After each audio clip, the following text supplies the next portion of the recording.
Okay, ഇനി അടുത്തത് നമ്മൾ ഐഡന്റിഫിക്കേഷന്റെ ക്ലാസ്സിലോട്ട് ഒത്തിരി ക്വസ്റ്റ്യൻ പേപ്പേഴ്സിൽ മറ്റൊന്ന് ചോദിച്ചത് ഞാൻ പറയാൻ വിട്ടുപോയാലും ക്ലിൻഫിഷർ സിൻഡ്രോം ഒരു 2 ക്വസ്റ്റ്യൻ പേപ്പറിൽ അടുപ്പിച്ച് ചോദിച്ചത് കണ്ടു. 2021-22 ആണെന്ന് തോന്നുന്നു. ഈ 2 ക്വസ്റ്റ്യൻ പേപ്പറിലും ക്ലിൻഫിഷർ സിൻഡ്രോമിന്റെ ക്രോമസോം അറേഞ്ച്മെന്റ് ചോദിച്ചിട്ടുണ്ട്. ബാക്കിയുള്ളത് ഞാൻ വരുന്നവർക്കേ പറയാം. ഓക്കെ, നൗ ഐഡന്റിഫിക്കേഷൻ എന്ന് പറഞ്ഞാൽ it is the determination of the individuality of A person based on certain physical characteristics, that is the exact fixation of personality. അപ്പൊ നമ്മൾ ഒരു ചെറിയ കാര്യം കൊണ്ട് അല്ലെങ്കിൽ ഒരൊറ്റ കാരണം കൊണ്ട് ഐഡന്റിഫൈ ചെയ്യാൻ പറ്റില്ല. ഏകദേശം അറ്റ്ലീസ്റ്റ് 2 ഐഡന്റിഫിക്കേഷൻ മാർക്സ് വേണമെന്നാണ് in the case in medical MLI എന്ന് പറഞ്ഞാൽ മെഡിക്കോ ലീഗൽ കേസിലാണ്. മെഡിക്കോ ലീഗൽ ഇൻവെസ്റ്റിഗേഷൻ കേസസിൽ നമുക്ക് അറ്റ്ലീസ്റ്റ് 2 ഐഡന്റിഫിക്കേഷൻ മാർക്ക് വരുന്നതാണ്, നിർബന്ധമാണ്.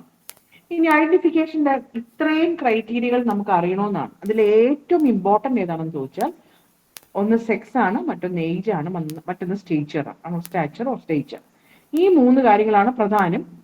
ബാക്കി അവരുടെ race, religion, complexion, external peculiarities, anthropometric measurements, fingerprints, teeth, personal things, ഇതെല്ലാം ഇമ്പോർട്ടന്റ് ആണ്.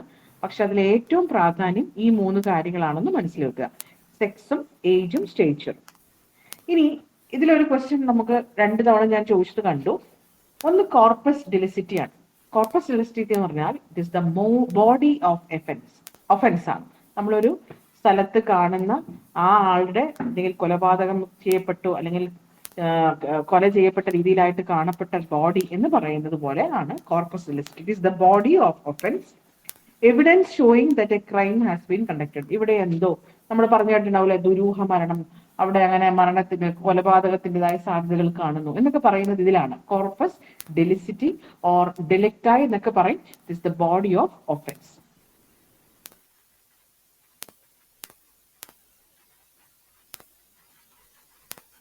രണ്ടാമത് ഇതിൽ പ്രാധാന്യപ്പെട്ട ഒരു കാര്യമുണ്ട്. ഒന്ന് നമ്മൾ റേസിനെ കുറിച്ച് പറയാണ്. ഈ ഒരു സെഫാലിക്, മെസാറ്റിസെഫാലിക്, ബ്രേക്കിസെഫാലിക്, ഈ വാല്യൂവും ഇതിന്റെ മെഷർമെന്റ്സ് എങ്ങനെയാണ് എടുക്കുന്നത് എന്നുള്ളതും, അതുപോലെ ഇതിൽ ഏതൊക്കെ ആൾക്കാർ വരുന്നു ചോദിച്ചിട്ടുള്ള ഒരു ക്വസ്റ്റ്യൻ ആണ്. ഒരു 2 ക്വസ്റ്റ്യൻ പേപ്പറിൽ കണ്ടു എന്നാണ് എന്റെ ഓർമ്മ. ചോദിച്ചത് ഒന്ന് ഡോളിക്കോസെഫാലിക് ആണ്, മറ്റൊന്ന് ഇന്ത്യൻസിൽ ഏതിലാണ് പെടുന്നതാണ്. അപ്പൊ അതൊന്ന് ഓർക്കണം. റേസ് ഡിറ്റർമൈൻ ചെയ്യാൻ നമുക്ക് കോംപ്ലക്ഷനും colour of eyes, hair, cloth, skeleton എല്ലാം ഉണ്ട്. എങ്കിലും നമ്മൾ സെഫാലിക് ഇൻഡെക്സ് വെച്ചാണ് നോക്കുന്നത്. മാക്സിമം അതാണ് അതിന്റെ identification. That is the maximum breadth of the skull by maximum length of the skull into 100. Breadth of the സ്കളും ലെങ്ത് ഓഫ് ദ സ്കൾ. ഇനി ചിലപ്പോൾ ഈ മെഷർമെന്റ്സ് ആണ്. എന്താണ് സെഫാലിക് ഇൻഡെക്സ്, എന്ത് ഡിറ്റർമൈൻ വേണ്ടി ഉപയോഗിക്കുന്ന വെച്ചാൽ റേസിനാണ്. അതിലെ ഡോളിക്കോ സെഫാലിക്സ് ആണ് 70 to 75. മറന്നുകൊണ്ട, ഡോളിക്കോ സെഫാലിക് 70 to 75 ആണ്. മെസാറ്റിസെഫാലിക് 75 to 80 ആണ്. ബ്രേക്കിസെഫാലിക് 80 to 85 ആണ്. അപ്പൊ മെസാറ്റിസെഫാലിക്കിലാണ് ഇന്ത്യൻസ് പെടുന്നത്. ഡോളിക്കോസെഫാലിക് ആണ് ഞാൻ ഒരു ക്വസ്റ്റ്യനിൽ കണ്ടുവെന്ന് പറഞ്ഞത്, അതായത് ദറ്റ് ഈസ് 70 to 75. അപ്പൊ അതുപോലെ നമുക്ക് റേസ് ഡിറ്റർമൈൻ ചെയ്യുന്ന മറ്റൊന്ന് ലോങ് ബോൺസ് ഉണ്ട്. അതിനെ brachial index, crural index, intermembral index എന്നൊക്കെ കാണാറുണ്ട്. എനിവേ അതിൽ ഏറ്റവും ഇമ്പോർട്ടന്റ് ആണ് സെഫാലിക് ഇൻഡെക്സ്. മറന്നുപോകരുത്, സെഫാലിക് ഇൻഡെക്സ്. അത് ഡോളിക്കോസെഫാലിക് ഉണ്ട്, മെസാറ്റിസെഫാലിക് ഉണ്ട്, ബ്രേക്കിസെഫാലിക് ഉണ്ട്. ബ്രേക്കി ആണ് large one, that is 80 to 85. പക്ഷെ അത് കാണുന്നത് മംഗോളിയൻസിലാണ്. നമ്മൾ വിചാരിക്കും കോക്കസീൻസിലാണ് കാണുന്നത്, അല്ല, മംഗോളിയൻസിലാണ് ബ്രേക്കിസെഫാലിക് കാണുന്നത്. ആ വാല്യൂ 80 to 85 ആണ് അവരിൽ. മെസാറ്റി ഇന്ത്യൻസ്, ചൈനീസ്, യൂറോപ്യൻസ് ഒക്കെ അതിൽ പെടും. അതിലാണെങ്കിൽ 75 to 80. Mesati medium Indians are mediums. They are നമ്മുടെ ഇന്ത്യൻസിന്റെ ഏകദേശം 75 to 80 വയസ്സ് വരെ ആയുസ്, അങ്ങനെയെങ്കിലും ഓർക്കുക. Dolichocephalic 2 start with O, right? OODO. അപ്പം 70 to 75 ആര്യൻസിലും നിഗ്രോസിലും കാണുന്നു. ഇനി നമ്മൾ എങ്ങനെയാണ് സെക്സ് ഡിറ്റർമിനേഷൻ നടത്തുക എന്നുള്ളതാണ്. കേസ് ഓഫ് അത് എന്തിലൊക്കെയാണ് ഇമ്പോർട്ടന്റ്? മാരേജിൽ ഇമ്പോർട്ടന്റ് ആണ്, ഡിവോഴ്സ്, ലെജിറ്റിമസി അല്ലെങ്കിൽ റേപ്പ് കേസസിലൊക്കെയാണ് അതിന് പ്രാധാന്യമുള്ളത്. ഇനി നമ്മൾ സെക്സ് ഡിറ്റർമിനേഷന് വേണ്ടി ഉപയോഗിക്കുന്നതിലെ കുറച്ച് പ്രധാനപ്പെട്ട കാര്യങ്ങൾ, പല രീതിക്ക് നമുക്ക് സെക്സ് ഡിറ്റർമിനേഷൻ ഉദ്ദേശിക്കുന്നു, എങ്കിലും നമ്മൾ കുറച്ച് മെയിൻ കാര്യങ്ങൾ ഉപയോഗിക്കുന്നതിൽ ശരിക്കും നമ്മൾ ഇപ്പോൾ ഒരാളുടെ ഒരു ബോണേ കിട്ടിയുള്ളൂ അല്ലെങ്കിൽ സ്കെലിട്ടൺ മാത്രമേ കിട്ടിയുള്ള കേസ് ആണെങ്കിൽ 98% പെൽവിക് ബോൺ കൊണ്ട് ഐഡന്റിഫൈ ചെയ്യാവുന്നതാണ്. അത് അല്ലെങ്കിൽ നമുക്ക് ഈ സെക്സ് ഡിറ്റർമിൻ ചെയ്യുന്നതിന്റെ ഒരു കാര്യമാണ് ക്രൊമാറ്റിൻ വെച്ച് നോക്കുന്നത്. അതായത് ബാർ ബോഡി വെച്ച് നോക്കുന്നു. ബക്കൽ സ്മിയർ എടുക്കുക, അതിൽ 20 to 80% of cells in females നമ്മൾ അത് സ്റ്റെയിൻ ചെയ്യുന്ന സാധനമാണ് എഴുതിയിരിക്കുന്നത് ക്വിനാക്രിൻ dihydrochloride staining four Y chromosome. നമുക്ക് ഒരു സാധനം ലേഡീസിലെ ബക്കൽ ക്യാവിറ്റിയിൽ സ്മെയർ എടുത്ത് നോക്കുന്ന അപ്പൊ അത് നമുക്ക് കണ്ടുപിടിക്കാൻ പറ്റുന്ന സാധനമാണ് ബാർ ബോഡീസ് എന്ന് പറയും. ഇനി എക്സാമിനേഷൻ ഓഫ് ബ്ലഡ് ആണെങ്കിലോ ഈ ബ്ലഡിനകത്ത് ന്യൂട്രോഫിൽ ചോദിച്ചിട്ടുള്ള അല്ലെങ്കിൽ ചോദിക്കാൻ സാധ്യതയുള്ള ഒരു കാര്യമാണ് എന്താണ് ഡേവിഡ്സൺ ബോഡീസ്. ഡേവിഡ്സൺ ബോഡീസ് എന്ന് പറഞ്ഞാൽ ഫീമെയിൽസിന് മാത്രം കാണുന്ന തരം എലമെന്റ് ആണ്, ഒരു സബ്സ്റ്റൻസ് ആണ്. And that is actually neutrophil leucocytes തന്നെയാണ്. Drumstick like Davidson bodies in females. അപ്പം ഫീമെയിൽസിന്റെ സെക്സ് ഐഡന്റിഫൈ ചെയ്യാൻ പറ്റുന്ന അല്ലെങ്കിൽ സെക്സ് ക്രൊമാറ്റിൻ ഐഡന്റിഫൈ ചെയ്യാൻ പറ്റുന്ന ഒന്ന് ബക്കൽ സ്മെയർ എടുത്ത് നോക്കുമ്പോൾ ബാർ ബോഡിയിൽ കാണാൻ പറ്റും. അതെന്ന് പറഞ്ഞാൽ ബക്കൽ സ്മെയർ ഉള്ള ഒരു സാധനമാണ്. ഓക്കെ, അത് നമ്മൾ എങ്ങനെ സ്റ്റെയിൻ ചെയ്യണം? ക്വിനാക്രിൻ ഡൈഹൈഡ്രോക്ലോറൈഡ് വെച്ചിട്ട്. രണ്ടാമതാണ് ഈ ഡേവിഡ്സൺ ബോഡി ഇൻ ഫീമെയിൽസിൽ കാണുക എന്നുള്ളത്. ഇനി ഇതിനെ നമുക്ക് can be determine from dental pulp, bone marrow, amniotic fluid, ഇതെല്ലാം വഴി നമുക്ക് സെക്സ് ഡിറ്റർമിനേഷൻ നടക്കും. പക്ഷെ ഇന്ത്യയിൽ സെക്സ് ഡിറ്റർമിനേഷൻ അനുവദനീയമല്ലാത്തത് കൊണ്ടാണ് നമ്മൾ ഈ കേസുകളിൽ അത് പ്രാധാന്യം പറയാത്തത്. എനിവേ, ഇനി അടുത്ത രണ്ടെണ്ണം വളരെ ഇമ്പോർട്ടന്റ് ആണ്. ക്ലിൻഫിൽറ്റേഴ്സ് സിൻഡ്രോം ആൻഡ് ടേണർ സിൻഡ്രോം. ഒന്നെങ്കിൽ ഇതിന്റെ ക്രോമോസോം നമ്പർ ചോദിക്കാം, അതും അല്ലെങ്കിൽ ഇതിൽ ബേസിക്കലി നമുക്ക് ഇങ്ങനെ സ്റ്റേറ്റ്മെന്റ് പോലെ കൊടുക്കുമല്ലോ. Statement whether it is a male, statement anatomically male, nuclear എന്താണെന്നുള്ളത്, ഇതിന്റെ ക്രോമോസോം നമ്പർ, അങ്ങനെ ABC എന്ന് പറഞ്ഞിട്ട് statement A is true, B is false അങ്ങനെ പറഞ്ഞു കൊടുക്കാനും സാധ്യതയുണ്ട്. അതുകൊണ്ട് അതിന്റെ ഇമ്പോർട്ടൻസ് കൂടെ കൺസിഡർ ചെയ്ത് വേണം ഇത് മനസ്സിലാക്കാൻ. അപ്പൊ ക്ലിൻഫിൽറ്റേഴ്സ് സിൻഡ്രോം എന്ന് പറഞ്ഞാൽ anatomically king is always a male അല്ലെ. അപ്പൊ അതുപോലെ ക്ലിൻഫിൽറ്റർ സിൻഡ്രോമില് അനാറ്റമിക്കലി മെയിൽ ആണ്, പക്ഷെ ന്യൂക്ലിയർ സെക്സിങ് ഫീമെയിൽ ആണ്. അപ്പൊ കിങ് ഇസ് എ മെയിൽ എന്ന് ഓർക്കുമ്പോൾ നമുക്ക് അനാറ്റമി നമ്മൾ ആദ്യം കാണുന്നത് ഒരാളുടെ അനാറ്റമിക്കൽ തന്നെയാണല്ലോ. അപ്പൊ കിങ് ഇസ് ഓൾവേസ് മെയിൽ എന്ന് ഓർക്കുക. That is Klinefelter syndrome anatomically male ആണ്, ന്യൂക്ലിയർ സെക്സിങ് ഫീമെയിൽ ആണ്. That is XXY. ഒന്ന് ഓർത്ത് വെക്കണേ, XXY. കിളിനാദം കൂടുതൽ കേൾക്കുന്നു. ഇപ്പൊ XX, 2 X ഉണ്ട്, ഒരു Y. 47 ക്രോമസോം ആണ്. ഇവർക്കുള്ളതെല്ലാം എന്ന് പറഞ്ഞാൽ testicular atrophy with hyalinisation of seminiferous tubules, hypergonadotropic hypogonadism. ചോദിക്കാൻ സാധ്യതയുള്ള ഒരു സാധനമാണ്, ചോദിച്ച് കണ്ടിട്ടില്ല. ഹൈപ്പർ ഗൊണാഡോട്രോപിക് ഹൈപ്പോഗൊണാഡിസം അല്ലെങ്കിൽ യുനോകോയിഡിസം കാണുന്നത് ഏതിലാണെന്ന് ചോദിച്ചാൽ ക്ലിൻഫിൽറ്റർ സിൻഡ്രോം. അത് ഞാൻ ഈ ക്വസ്റ്റ്യൻ പേപ്പറിലല്ല, അല്ലാതെ നമ്മുടെ പ്രാക്ടീസ് ഓഫ് മെഡിസിന്റെ ക്വസ്റ്റ്യൻ പേപ്പറിലൊക്കെ ഈ നമ്മുടെ PSCയുടെ ഒക്കെ കുറെ MCQs ഒക്കെ സ്റ്റുഡൻസ് ഉണ്ടാക്കില്ലേ, ഒറിജിനൽ ക്വസ്റ്റ്യൻ പേപ്പർ അല്ല, അല്ലാതെ കോളേജ് വൈസ് ഒക്കെ നടന്ന ക്വസ്റ്റ്യൻ പേപ്പറിലൊക്കെ കണ്ടിട്ടുള്ളതാണ്. അതൊന്ന് ഓർത്തിരുന്നാൽ മതി. ക്ലിൻഫിൽറ്റർ സിൻഡ്രോം മറന്നു പോകരുത്. അനാറ്റമിക്കലി ഫീമെയിലും ന്യൂക്ലിയർ സെക്സിങ് എന്ന് പറയുന്നത് ഫീമെയിലും ആണ്. That is XXY. Then 47 chromosome ആണ്. ഇവിടെ ശരിക്കും അവർ അനാറ്റമിക്കലി ലുക്കിലെ മെയിലും ഉള്ളൂ. ഇപ്പൊ ന്യൂക്ലിയർ സെക്സിങ് ഫീമെയിൽ ആയതുകൊണ്ട് തന്നെ ടെസ്റ്റിക്കുലർ ഹൈപ്പർ ഗൊണാഡോട്രോപിക് ഹൈപ്പോഗൊണാഡിസം ഒക്കെയാണ് കാണാം. രണ്ടാമെന്ന് പറഞ്ഞാൽ ടേണർ സിൻഡ്രോം ആണ്. ഇത് നിങ്ങൾക്ക് ഗൈനക്കോളജിയിൽ ചോദിക്കാം, അതുപോലെ നമ്മുടെ പ്രാക്ടീസ് ഓഫ് മെഡിസിനിൽ ചോദിക്കാൻ പറ്റുന്ന ഒരു ക്വസ്റ്റ്യൻ ആണ്. രണ്ടാമത് ടേണർ സിൻഡ്രോം ആണ്. ടേൺ ടു 0 എന്ന് ഓർക്കണം. അതിന്റെ ക്രോമസോം നമ്പർ X0 ആണ് വരുന്നത്. അതുകൊണ്ട് തന്നെ 45 ക്രോമസോംസേ ഉള്ളൂ. They are anatomically female. Turner's നല്ല ട്യൂൺ ഇട്ട് പാട്ട് പാടുന്നത് ഫീമെയിൽസ് ആണല്ലോ. അപ്പൊ ദേ ആർ അനാറ്റമിക്കലി ഫീമെയിൽ. പിന്നെ X0 എന്നാണ് പറയുന്നത്. ഇതിൽ ചോദിച്ചിരിക്കുന്ന വെബിംഗ് ഓഫ് നെക്ക് എവിടെയാണ് കാണുന്നതാണ്, അല്ലെങ്കിൽ വെബ്ഡ് നെക്ക് ടേണർ സിൻഡ്രോമിലാണ്. അങ്ങനെ ഒരു ക്വസ്റ്റ്യൻ കണ്ടിട്ടുണ്ട്. ഇനി എഡിമ ഓഫ് ഡോസം ഓഫ് ഹാൻഡ്സ്. അതുപോലെ മറ്റൊരു കാര്യം, ക്ലിൻഫിൽറ്റർ സിൻഡ്രോം ആളുകൾ കുറച്ചുകൂടെ ലീൻ ആയിരിക്കും, അവർ കുറച്ചുകൂടെ ഹൈറ്റ് ഉള്ളവരായിരിക്കും. അതേസമയം ടേണർ സിൻഡ്രോം നമുക്കറിയാമല്ലോ, basically they are anatomically they are females. അപ്പൊ അതുകൊണ്ട് തന്നെ അവർക്ക് ഹൈറ്റ് കുറവായിരിക്കും കേട്ടോ, അതൊന്ന് ഓർക്കണേ. ടേണർ സിൻഡ്രോംകാര് ഇപ്പൊ നമുക്കിങ്ങനെ പല സിംറ്റംസ് ഒരുമിച്ച് വന്നിട്ട് pick that of Turner syndrome എന്ന് ചോദിച്ചാൽ അതിൽ ഇത് ഓർക്കണം. പൊതുവെ അവർ ഷോർട്ട് സ്റ്റാച്ചുവേർഡ് ആണ്, വെബ്ഡ് നെക്കാണുള്ളത്, X0 ആണ്. അതുകൊണ്ട് തന്നെ 45 ക്രോമസോമേ ഉള്ളൂ. ഇവർക്ക് ഒവേറിയൻ ഡിസ്ജെനിസിസ് ആണ്. കാരണം ഇവരുടെ ന്യൂക്ലിയർ സെക്സ് മെയിൽ ആയതുകൊണ്ട് തന്നെ ഇവർക്ക് ഒവേറിയൻ ഡിസ്ജെനിസിസ് കാണുന്നു.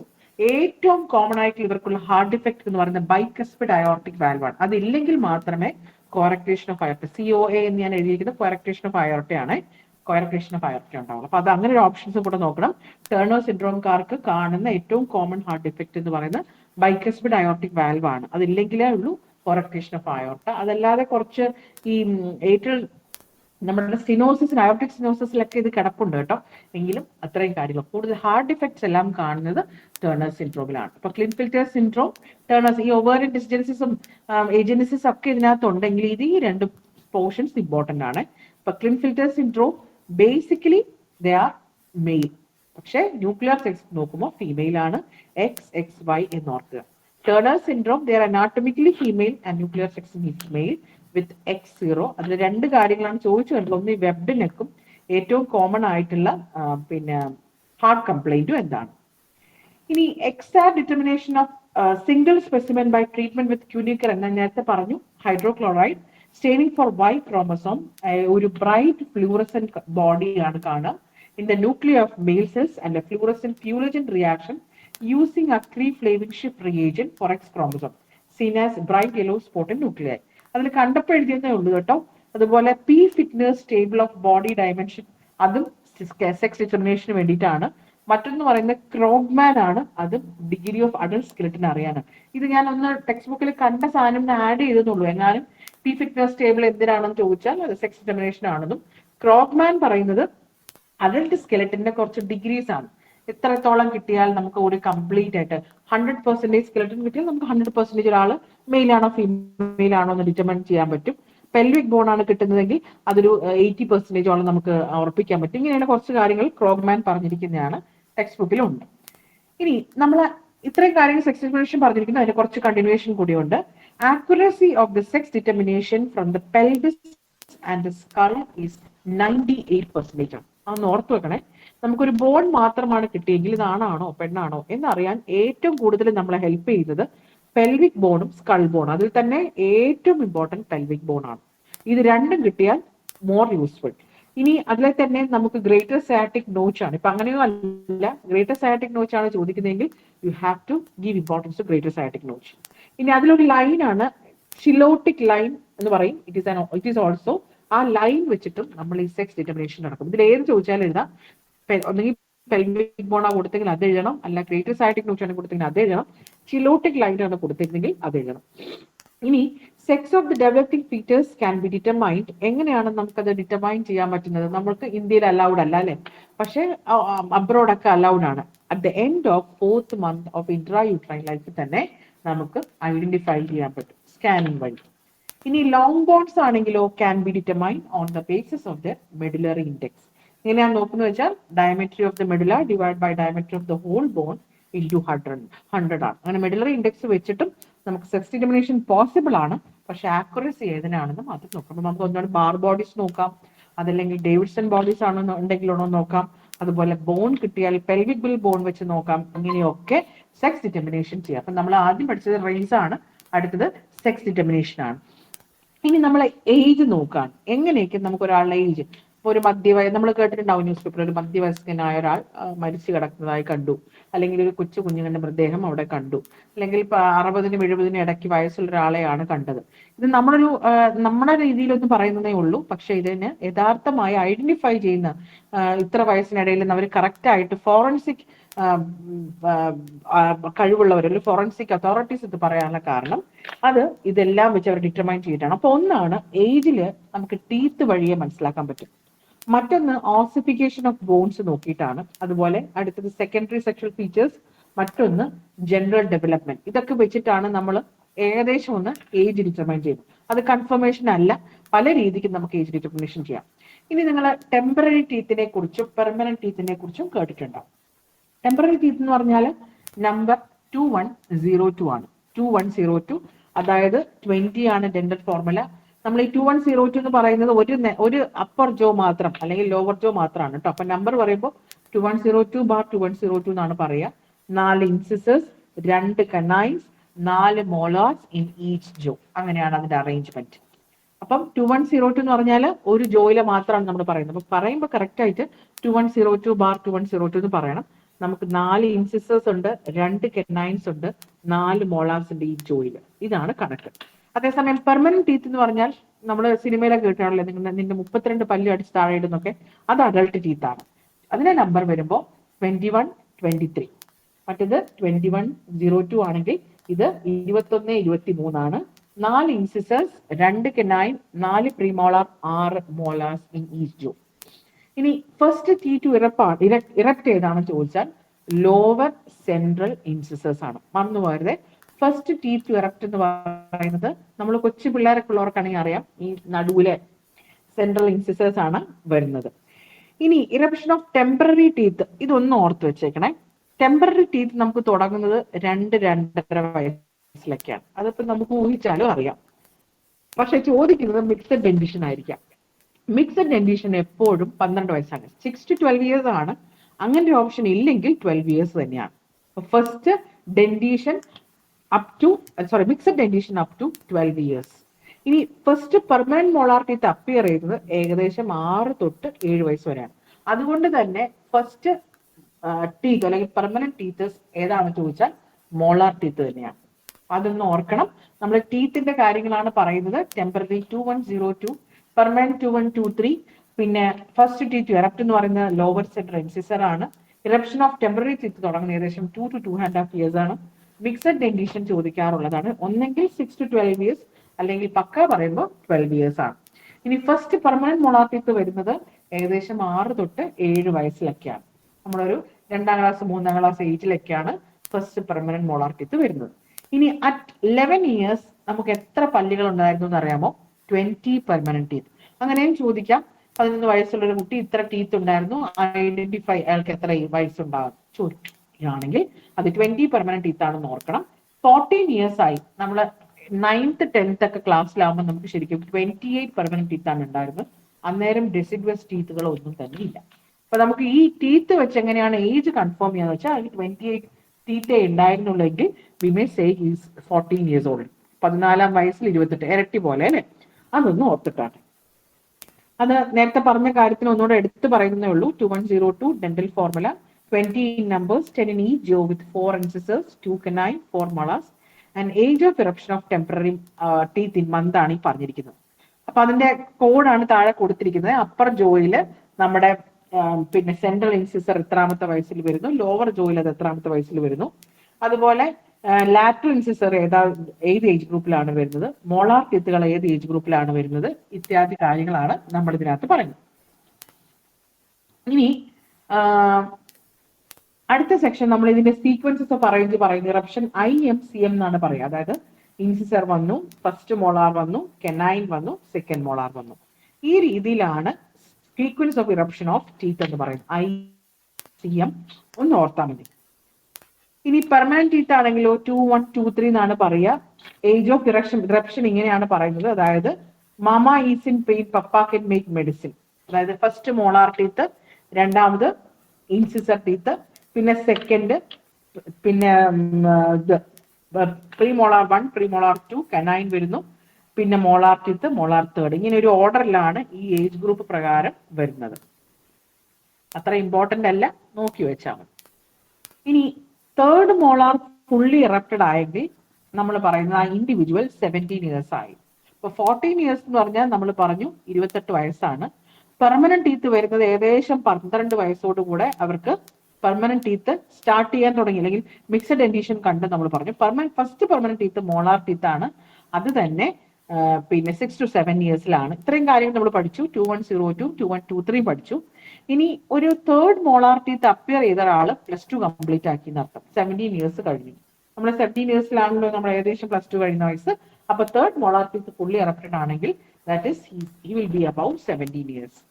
ഇനി some cases due to inadequate space third molar never erupt. അതിന് നമ്മൾ ഇംപാക്റ്റഡ് ടീത്ത്, അതിനൊക്കെ നമ്മൾ മെഡിസിൻസ് ഒക്കെ കൊടുക്കാറുണ്ടല്ലോ പുറത്ത് വരാൻ. ഈ ഡെന്റൽ പെയിൻ കൊണ്ട് വരുന്നു എന്നുള്ളതിനകത്ത് വിസ്ഡം ടീത്ത് വന്നില്ല എന്നൊക്കെ നമ്മൾ അങ്ങനെ കളിയാക്കി പറയുന്നല്ലോ. അത് പുറത്ത് വരാൻ സ്പേസ് ഇല്ലെങ്കിൽ that will be an impacted teeth.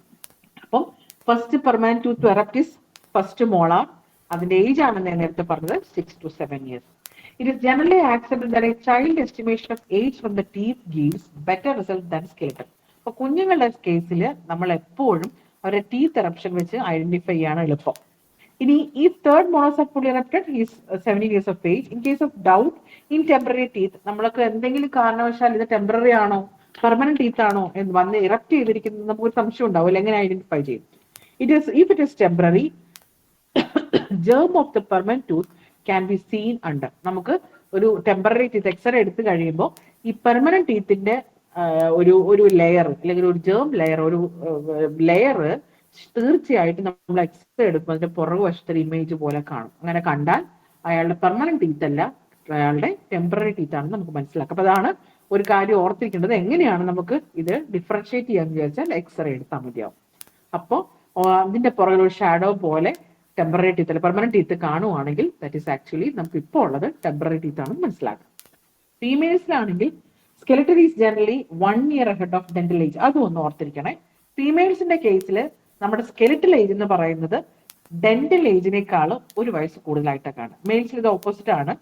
ഇനി മറ്റൊരു സിംഗിൾ എക്സ്റേയിൽ തന്നെ എല്ലാ ടീത്തും വിഷ്വലൈസ് ചെയ്യുന്നതിനെ പറയുന്ന പേരാണ് ഓർത്തോപാൻറ്റോഗ്രാം എന്ന്. ഓർത്തോപാൻറ്റോഗ്രാം. അപ്പൊ ഇത്രയും കാര്യം ക്ലിയർ ആണോ? നമ്മൾ ടീത്തിന്റെ കാര്യമാണ് പറഞ്ഞത്.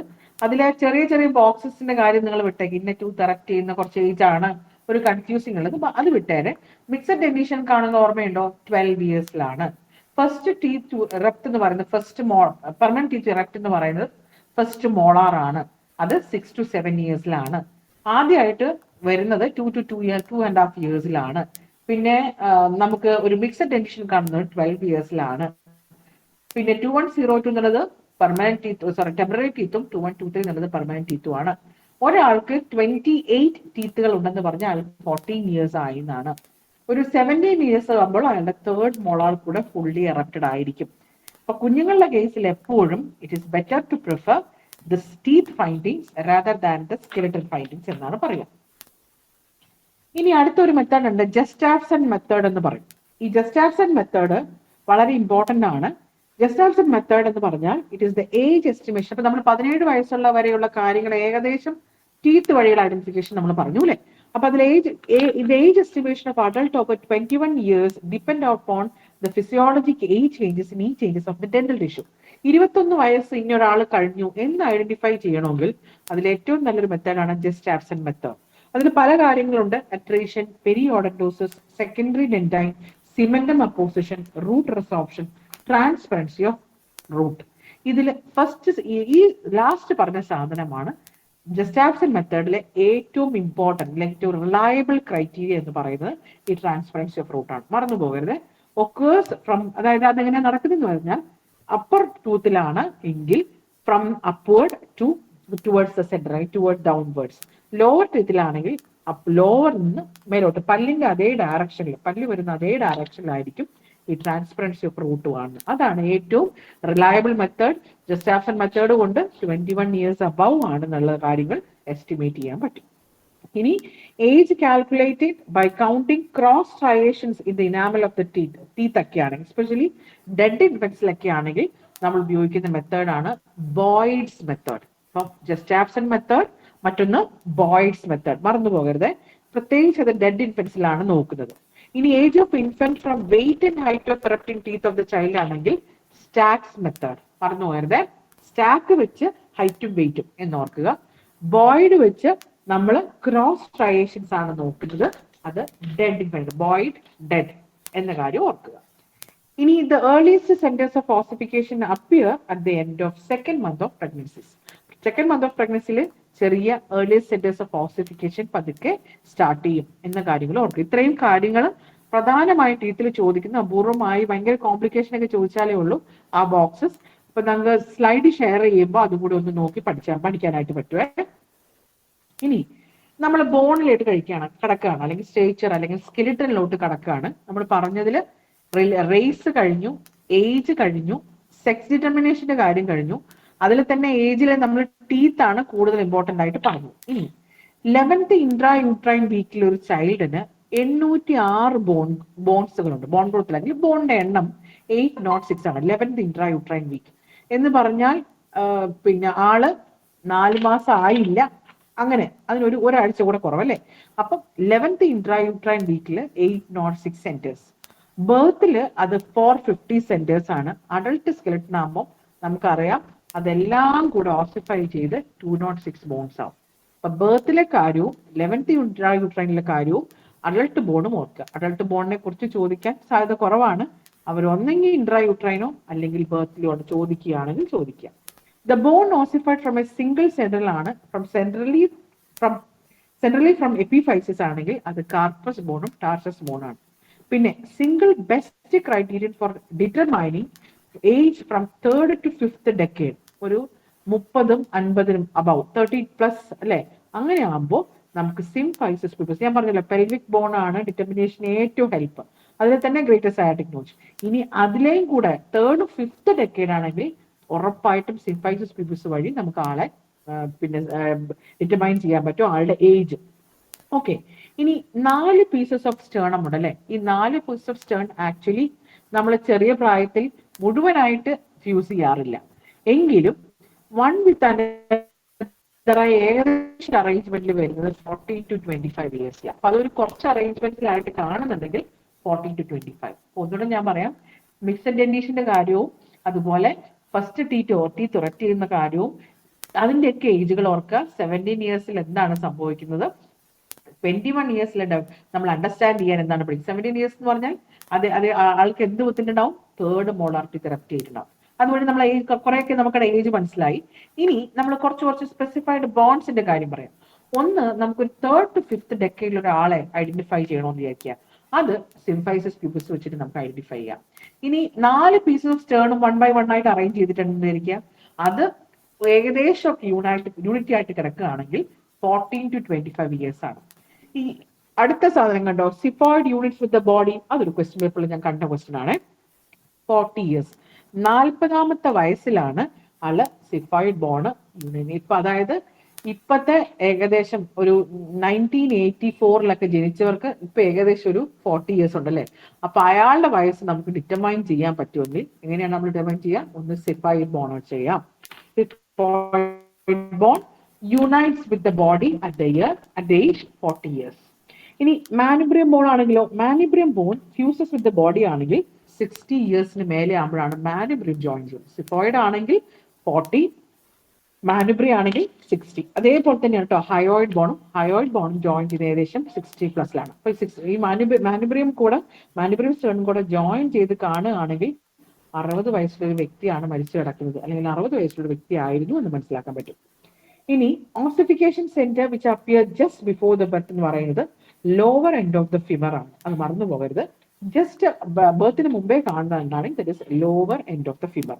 ഇനി first ossification centre to appear നമ്മൾ എപ്പോഴും പഠിക്കാറുള്ളതാണ് അനാട്ടമിയിലൊക്കെ, ദറ്റ് ഇസ് ക്ലാവിക്കിൾ.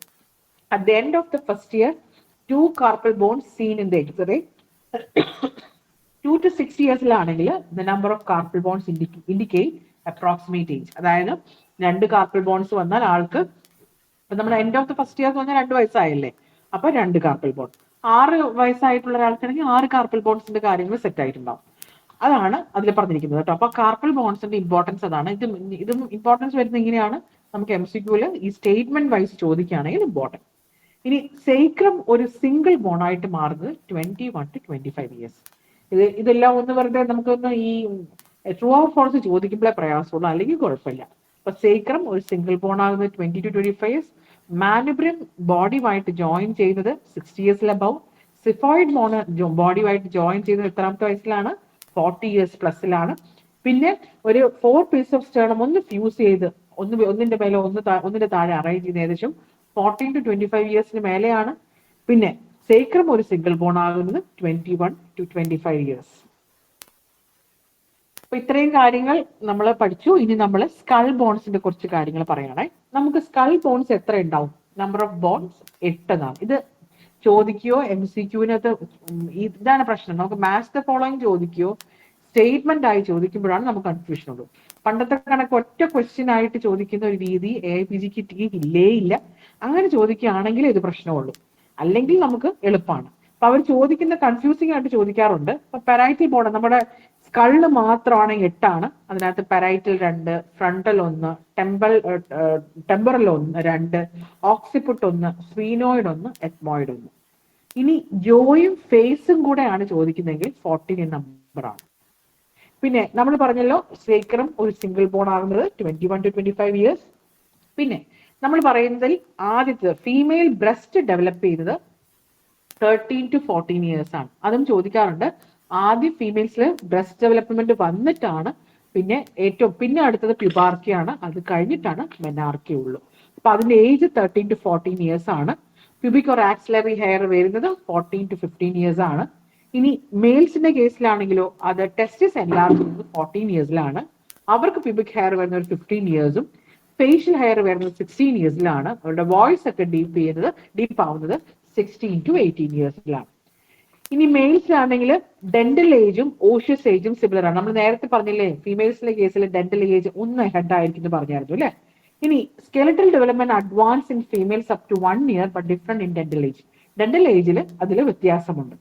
പിന്നെ പറയുന്നത് നമുക്കൊരു ഫ്യൂച്ചർ വെച്ച് നോക്കിയിട്ട് ഏറ്റവും അധികം ഒരാളെ ഐഡന്റിഫൈ ചെയ്യാൻ പറ്റുന്ന വെച്ചാൽ most successful estimate is done from sagittal future, അത് കഴിഞ്ഞിട്ട് ലാംബ്ഡോയിഡ് ഫ്യൂച്ചർ, പിന്നെ കൊറോണൽ ഫ്യൂച്ചർ. അപ്പൊ നമ്മൾ ഫ്യൂച്ചേഴ്സ് വെച്ചാണ് നോക്കുന്നതെങ്കിൽ ഏറ്റവും നന്നായിട്ട് നമുക്ക് മനസ്സിലായത് സജൈറ്റൽ ഓർ സജിറ്റൽ ഫ്യൂച്ചറിൽ വെച്ചിട്ടാണ്. ഇനി suture closure occurs late in ഫീമെയിൽസിലെ കേസിൽ നമ്മൾ പറയുന്ന ഈ ഫ്യൂച്ചേഴ്സ് എല്ലാം ക്ലോസ് ആവുന്ന കുറച്ചുകൂടെ താമസം എടുത്തിട്ട്. അപ്പൊ ഇത്രയും കാര്യങ്ങൾ ക്ലിയർ ആണെന്ന് വിശ്വസിക്കുന്നു. ഇപ്പൊ number of bones in skulls മാത്രമാണോ എന്ന് ക്വസ്റ്റ്യൻ നോക്കണം, ഫേഷ്യൽ ബോൺസ് മാത്രമാണോ എന്ന് നോക്കണം, ഫേഷ്യൽ പ്ലസ് ജോയ് ആണോ എന്ന് കൺഫേം ചെയ്യണം. സൈക്രൽ ബോണ് ഒരു 25 വയസ്സ് നമ്മൾ ഏകദേശം BHMS കംപ്ലീറ്റ് ആക്കി പുറത്തിരിക്കുന്ന വയസ്സിലെ 21 to 25 ഉള്ളിലാണെങ്കിൽ സൈക്രം ബിക്കം സിംഗിൾ ബോൺ ആയിട്ടാണ് നമ്മൾ പുറത്തിറങ്ങുന്നത്. നട്ടലോട് കൂടിയാണ് നമ്മൾ പുറത്തിറങ്ങുന്നത് എന്ന് പറയുന്നത് പോലെ നമ്മുടെ ഇരിപ്പുറച്ചിട്ടാണ് നമ്മൾ പുറത്തോട്ടിറങ്ങുന്നത്. ഇനി for age between 6 to 12 years മറ്റൊരു കാര്യം, നമ്മുടെ ടീത്ത് കിട്ടിയില്ല, ടീത്തിനൊരു നമുക്കൊരു ലയബിലിറ്റി കിട്ടിയില്ലാന്നിരിക്കട്ടെ. ടീത്ത് കഴിഞ്ഞിട്ട് നമ്മൾ പറഞ്ഞല്ലോ എപ്പോഴും 2 ഐഡന്റിഫിക്കേഷൻ മാർക്ക് വേണം. ടീത്ത് നമ്മൾ നോക്കി. ഇനി അടുത്ത് നമ്മൾ നോക്കേണ്ട സാധനം എന്ന് പറഞ്ഞാൽ എൽബോ ജോയിന്റും റിസ്റ്റ് ജോയിന്റ് വെച്ചിട്ടും നമുക്ക് നോക്കാം. 9 ഇയേഴ്സിലാകുമ്പോൾ നമ്മൾ നോക്കേണ്ടത് ഒലിക്കണൺ പ്രോസസ് ആണ്. 10 to 11 ഇയേഴ്സ് ആണെങ്കിൽ ഫിസിഫോം ബോൺ വന്നോന്ന്. 11th ഇയർ ആണെങ്കിൽ ലാറ്ററൽ എപ്പിഗോണ്ട് ഓഫ് ഹ്യൂമറസ്. ഇനി ഇത്രയും കാര്യങ്ങളൊന്ന് ടെക്സ്റ്റ് ബുക്കിൽ കണ്ടത് മെൻഷൻ ചെയ്യുന്നുള്ളൂ. ഇതൊന്നും അല്ല ഞാൻ ചോദിച്ചു കണ്ടതുള്ള സിഫോയിഡ് ബോണിന്റെ കാര്യം മാത്രമേ ചോദിച്ചു കണ്ടുള്ളൂ. ഇനി ഫ്യൂഷൻ ഓഫ് ജോയിന്റ്സ് എത്രാമത്തെ വയസ്സിലാണ്? 16 ഇയേഴ്സിലാണെങ്കിൽ എൽബോ ജോയിന്റ്, 16 to 70 ഇയേഴ്സ് ആണെങ്കിൽ ആംഗിൾ ജോയിന്റ്, 17 to 20 ഇയേഴ്സ് ആണെങ്കിൽ ഹിപ്പ് ജോയിന്റ്, 18 to 19 ഇയേഴ്സ് ആണെങ്കിൽ നീ ജോയിന്റ്, 20 to 21 ഇയേഴ്സ് ആണെങ്കിൽ iliac crest ischial tuberosity senior end of the clavicle ഇത്യാദി കാര്യങ്ങളൊക്കെ വരുന്നുണ്ട്. അപ്പൊ ഈ കാര്യങ്ങൾ കൂടെ ഒന്ന് ഓർക്കുക. ടെക്സ്റ്റ് ബുക്കിൽ കണ്ടുകൊണ്ട് മെൻഷൻ ചെയ്തോളൂ. ഇതിന്റെ ക്വസ്റ്റ്യൻസ് ഒന്നും ഞാൻ കണ്ടിട്ടില്ല, എങ്കിൽ നിങ്ങൾ പഠിക്കുമ്പോൾ ഇതൊന്ന് വായിച്ചു പോയിക്കോട്ടെ കേട്ടോ. ഇനി സ്കള്ളിൽ നമ്മൾ മെയിലിന്റെ ഫീമെയിലിന്റെ ഒക്കെ ഐഡന്റിഫൈ ചെയ്യാനുള്ളത് ഒന്ന് കമ്പയർ ചെയ്ത് അപ്പുറത്തിപ്പോൾ കിട്ടുന്നേ ഉള്ളൂ. എന്താണെങ്കിലും എല്ലാ കാര്യങ്ങളും വളരെ പ്രൊമനന്റ് ആയിരിക്കുന്ന മെയിൽ സ്കള്ളിലായിരിക്കും, അല്ലെങ്കിൽ ലാർജ് ആയിട്ടിരിക്കുന്നത് മെയിൽ സ്കള്ളിലായിരിക്കും. ഫീമെയിൽ കുറച്ചുകൂടെ ലെസ് പ്രൊമനന്റ് ആയിട്ടാണ്, സ്മൂത്ത് ഒക്കെ ആയിട്ടായിരിക്കും കാണും. ഇനി pre auricular sulcus of the pelvis ഉണ്ട്. ഇപ്പൊ നമ്മളോട് ചോദിക്കുകയാണ് പ്രീ ഓറിക്കുലർ സൾക്കസ് എന്തിനെ ഹെൽപ്പ് ചെയ്യുന്നു, എന്ത് ഐഡന്റിഫൈ ചെയ്യാണെന്ന് ചോദിച്ചാൽ it helps in determine sex ആണ്. സെഫാലിക് ഇൻഡെക്സ് ആണെങ്കിലോ നമ്മൾ നേരത്തെ പഠിച്ചു അല്ലെ, ഡോളിക്കോസെഫാലിക്, മെസാറ്റിസെഫാലിക്, ബ്രേക്കിസെഫാലിക്സ്, അത് റേസ് ഐഡന്റിഫിക്കേഷൻ ആണ് നമ്മളെ ഹെൽപ്പ് ചെയ്യുന്നത്. Medullary index of the hair ആണെങ്കിൽ സ്പീഷീസ്, ഇപ്പൊ ഡോഗ്സിന്റെ മെഡിലറി ഇൻഡെക്സും ഹ്യൂമൻ ബീങ്സിന്റെ മെഡിലറി ഇൻഡെക്സും തമ്മിൽ വ്യത്യാസമുണ്ട്. അങ്ങനെയാണ് നമ്മളിപ്പം ഒരു സ്ഥലത്ത് ഒരു സ്പോട്ട് ഹെയർ കിടക്കുന്ന കണ്ടു, നമ്മൾ ടെക്സ്റ്റ് ബുക്കിൽ പഠിച്ച കാര്യങ്ങൾ തന്നെയാണ്. അപ്പൊ നമുക്ക് അത് കുറച്ച് ആരെങ്കിലും അത് ഫേബ്രിക്കേറ്റ് ചെയ്യുന്നൊരു കാര്യമാണെങ്കിൽ ഈ ഹെയർ വെച്ചിട്ട് മെഡിലറി ഇൻഡെക്സ് വെച്ച് നോക്കുമ്പോൾ നമുക്ക് ഇത് ഏത് സ്പീഷീസ് ആണ്, ഹ്യൂമൻ ബീങ്സ് ആണോ അല്ലെങ്കിൽ മറ്റെന്തെങ്കിലും ആനിമൽസ് ആണോ എന്ന് അറിയാൻ പറ്റും. ലോങ് ബോൺസിന്റെ മെഡിലറി ഇൻഡെക്സ് ആണെങ്കിലോ ഏത് സെക്സ് ആണെന്ന് അറിയപ്പെടാൻ പറ്റും. അപ്പൊ ക്വസ്റ്റ്യൻ നോക്കണം, ഹെയറിന്റെ മെഡിലറി ഇൻഡെക്സ് ആണെങ്കിൽ സ്പീഷീസും, ലോങ് ബോണിന്റെ മെഡിലറി ഇൻഡെക്സ് ആണെങ്കിൽ ഏത് സെക്സ് ആണെന്നാണ് അറിയപ്പെടുന്നത്. ഇനി സ്പീഷീസ് ഐഡന്റിഫിക്കേഷൻ ചെയ്യാൻ മറ്റൊരു ടെസ്റ്റാണ് പ്രസിപ്പിറ്റിംഗ് ടെസ്റ്റ് എന്ന് പറയുന്നത്. ഇനി നമ്മൾ ഈ പോസ്റ്റീരിയർ ഫോർണലിലെ ആന്റീരിയർ ഫോർണലിലെ ക്ലോസ് ചെയ്യുന്ന കാര്യങ്ങൾ ഒന്ന് ഓർത്ത് വെച്ചിരിക്കെ. അത് 6 to 8 monthsലാണ് പോസ്റ്റീരിയർ ഫോർണലിലെ. പോസ്റ്റീരിയർ ഫോർണലിലെ 6 തൊട്ട് നമ്മളെ കൊച്ചിന്റെ 6 മാസം കഴിഞ്ഞ് കഴിഞ്ഞാൽ പറയാറുണ്ടല്ലേ ഫീഡിങ് മാറ്റി ബാക്കിയുള്ള എന്തെങ്കിലും ഫോർമുല ഫുഡൊക്കെ കൊടുക്കാൻ പറ്റുന്നത് ഈ 6 മാസത്തിന് ശേഷമാണ് നമ്മൾ പറയാറുണ്ടല്ലോ. അപ്പൊ ആ ടൈമിലാണ് ഏകദേശം പോസ്റ്റീരിയർ ഫോർണലിലെ ക്ലോസ് ആകുന്നത്. ആള് തത്തി നടക്കാനൊക്കെ തുടങ്ങുന്നത്, അല്ലെങ്കിൽ പല്ലൊക്കെ വരുന്ന ടൈം ഏകദേശം ആകുമ്പോഴാണ് ആന്റീരിയർ ഫോർണലിലെ ക്ലോസ് ആകുന്നുള്ള കാര്യം ഓർക്കുക. ഇനി suture closure in skull occur later in female than in males. നമ്മൾ നേരത്തെ പറഞ്ഞ കാര്യം തന്നെയാണ്. ഏറ്റവും സക്സസ്ഫുൾ എസ്റ്റിമേറ്റ് എന്ന് പറഞ്ഞാൽ സാജിറ്റൽ ഓർ സജൈറ്റൽ ഫ്യൂച്ചർ ആണ്. ഇനി നിങ്ങൾക്ക് കാണാമല്ലോ അല്ലെ, method of calculating the age of the foetus. നമുക്ക് ഫീറ്റസിന്റെ കാര്യമാണെങ്കിൽ അറിയണമെങ്കിലോ നമ്മൾ കുറച്ച് ആൾക്കാർ പുറത്ത് വന്നുള്ള കാര്യങ്ങളൊക്കെ നമ്മൾ പറഞ്ഞു അല്ലെ. ടീത്ത് വെച്ച് ഐഡന്റിഫൈ ചെയ്യാം, ബോൺസ് വെച്ച് ഐഡന്റിഫൈ ചെയ്യാം. പക്ഷേ ഫീറ്റസിന്റെ എങ്ങനെ ഐഡന്റിഫൈ ചെയ്യും, അതിലുള്ളൊരു ടെസ്റ്റാണ് റൂൾ ഓഫ് ഹാസെ.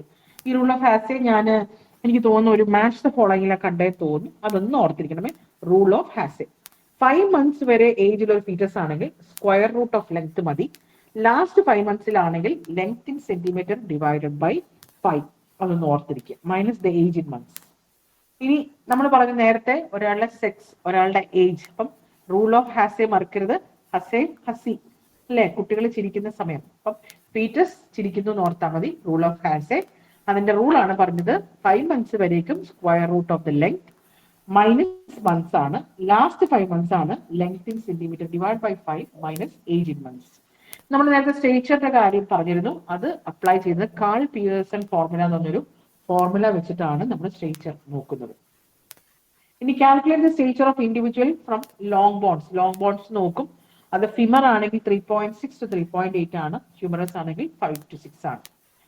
ഇത്രയും കാര്യങ്ങൾ കുറച്ച് നമുക്ക് കുറെ ഇയറുകൾ ആയതുകൊണ്ട് ഒരു പ്രയാസമുണ്ട്, എങ്കിലും നമ്മുടെ ജീവിതത്തിലെ ഡെയിലി ഇപ്പൊ ഞാൻ 21 to 25 ആണെങ്കിൽ സീക്രം ബുക്കുമാർ സിംഗിൾ പോണം. അപ്പൊ നമ്മൾ BHMS കംപ്ലീറ്റ് ആക്കി കഴിയുന്ന ഒരു സമയം നമ്മൾ ഇരിപ്പുറയ്ക്കാനായി, അങ്ങനെയൊക്കെ കാര്യങ്ങൾ വെച്ച് ഓർത്താൽ കുറച്ചുകൂടി എളുപ്പം ഉണ്ടാവുമെന്ന് വിശ്വസിക്കുന്നു. ഇനി ഡെവലപ്പിംഗ് ഓവം ആദ്യം ഒരു first 7 to 10 days after conception ആണ്. എംബ്രിയോ എന്ന് പറയുന്നത് first week to end of 8th week ആണ്, അത് മറന്നു പോകരുത്. ഒരു ഫസ്റ്റ് വീക്ക് തൊട്ട് 8th വീക്കിന്റെ അവസാനം വരെ ഏകദേശം നമ്മൾ പറയുമ്പോൾ ഒരു 2 മാസം അടുപ്പിച്ചാകുമ്പോഴാണ് നമ്മൾ എംബ്രിയോ എന്ന് വിളിക്കുള്ളൂ. 8th വീക്കിന് ശേഷമാണ് നമ്മൾ അതിനെ ഫീറ്റസ് എന്ന് പറയുള്ളൂ. ആ കാര്യം കൂടെ ഒന്ന് ഓർത്തിരിക്കട്ടെ. അപ്പൊ ഫസ്റ്റ് മന്തിൽ ഒരാൾക്ക് ലെങ്ത് ജസ്റ്റ് 1 centimeter മാത്രമുള്ള, നമ്മുടെ സ്കെയിലിൽ പോലും അത്രയും ചെറുതായിട്ട് കാണുന്ന ഒരാളായിരുന്നു. സെക്കൻഡ് മന്ത് അവസാനിക്കുമ്പോൾ നമ്മൾ സെക്കൻഡ് മന്തിൽ ഡബിൾ ആയി അല്ലേ, 4 centimeter ആയി. അന്നേരമുള്ള ബോൺ ഡെവലപ്പ് നമ്മൾ പറഞ്ഞു 4th മന്തിന്റെ എൻഡോട് കൂടി മാത്രമേ നമുക്ക്, നേരത്തെ നമ്മൾ എന്താ പറഞ്ഞത്, 4th മന്തിന്റെ എൻഡോട് കൂടെ ഏത് സെക്സ് ആണെന്ന് ഐഡന്റിഫൈ ചെയ്യാൻ പറ്റുള്ളൂ അല്ലേ. അപ്പം പക്ഷെ സെക്കൻഡ് മന്തിൽ ഇമ്പോർട്ടൻറ്റ് ഓസിഫിക്കേഷൻ ഓഫ് ക്ലാവിക്കിൾ ആണ്. അപ്പം സെക്കൻഡ് മന്തിന്റെ ഒരു ഇമ്പോർട്ടൻറ്റ് 4 centimeter ആകുമെന്നും രണ്ടാമത് ഓസിഫിക്കേഷൻ ഓഫ് ക്ലാവിക്കിൾ അപ്പിയർ ചെയ്യുന്നു. തേർഡ് മന്തിൽ വീണ്ടും ഇരട്ടിയായി അതിന്റെ സ്ക്വയർ ആയി മാറുക ചെയ്യുന്നത്. അപ്പം തേർഡ് മന്തിൽ 9 centimeter കണ്ണടച്ചാണ് ഇരിക്കുന്നത്, ഐസ് ക്ലോസ്. 4th മന്തിൽ നമുക്ക് സെക്സ് ഡിറ്റർമിനേഷൻ, ഡെലിവറി കഴിഞ്ഞവരാണെങ്കിൽ നിങ്ങൾക്ക് ഈ 4th മന്തിൽ കഴിയുമ്പോൾ സ്കാനിങ്ങിന് വരണമെന്നൊക്കെ ഡോക്ടേഴ്സ് പറയാറുണ്ട്, അതുകൊണ്ട് അത് മനസ്സിലാവും. 9th month ആവുമ്പോൾ ആളുടെ ഫോണ്ടനേൽസ് എല്ലാം 6 fontanelles are present, testis in the scrotum, lanugo absent ആയിരിക്കും.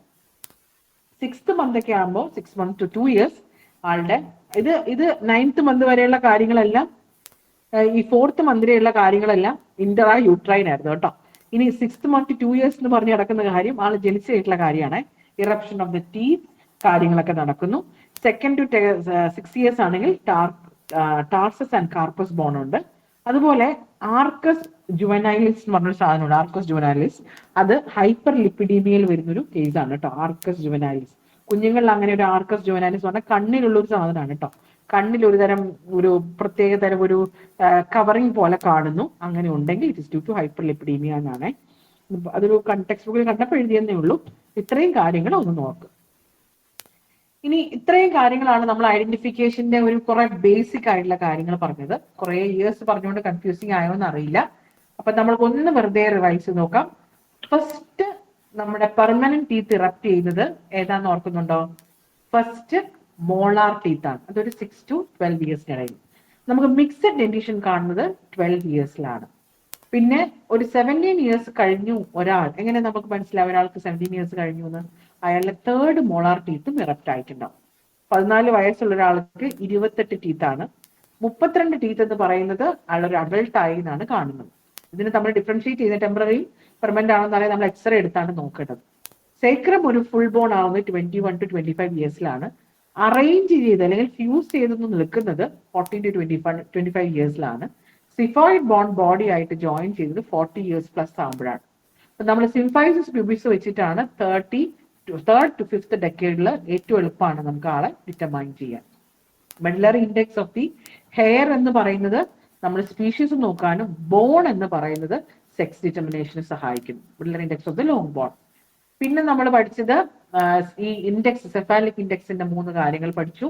പിന്നെ റേസിന്റെ കാര്യങ്ങൾ, അതായത് ഇപ്പം നമുക്ക് ഏത് റേസ് ഏത് റിലീജിയൻ ആണെന്നൊക്കെ അറിയാൻ വേണ്ടിയിട്ട് ഇപ്പൊ നിങ്ങൾക്ക് അറിയാവുന്ന കാര്യങ്ങൾ, ബ്രാഹ്മിൻസ് ആണെങ്കിൽ ഇങ്ങനെ പൂണൂലിടുന്ന പോലെയും, മുസ്ലിംസ് ആണെങ്കിൽ സർക്കംസിഷൻ ചെയ്യുന്ന പോലെയും, അതുപോലെ അവരുടെ നിസ്കരിച്ചിട്ടുള്ള അടയാളങ്ങൾ നമ്മൾ പറയാറുണ്ട്, അതും ഡിറ്റർമിനേഷന് വേണ്ടി സഹായിക്കുന്ന ഒരു കാര്യമാണ്.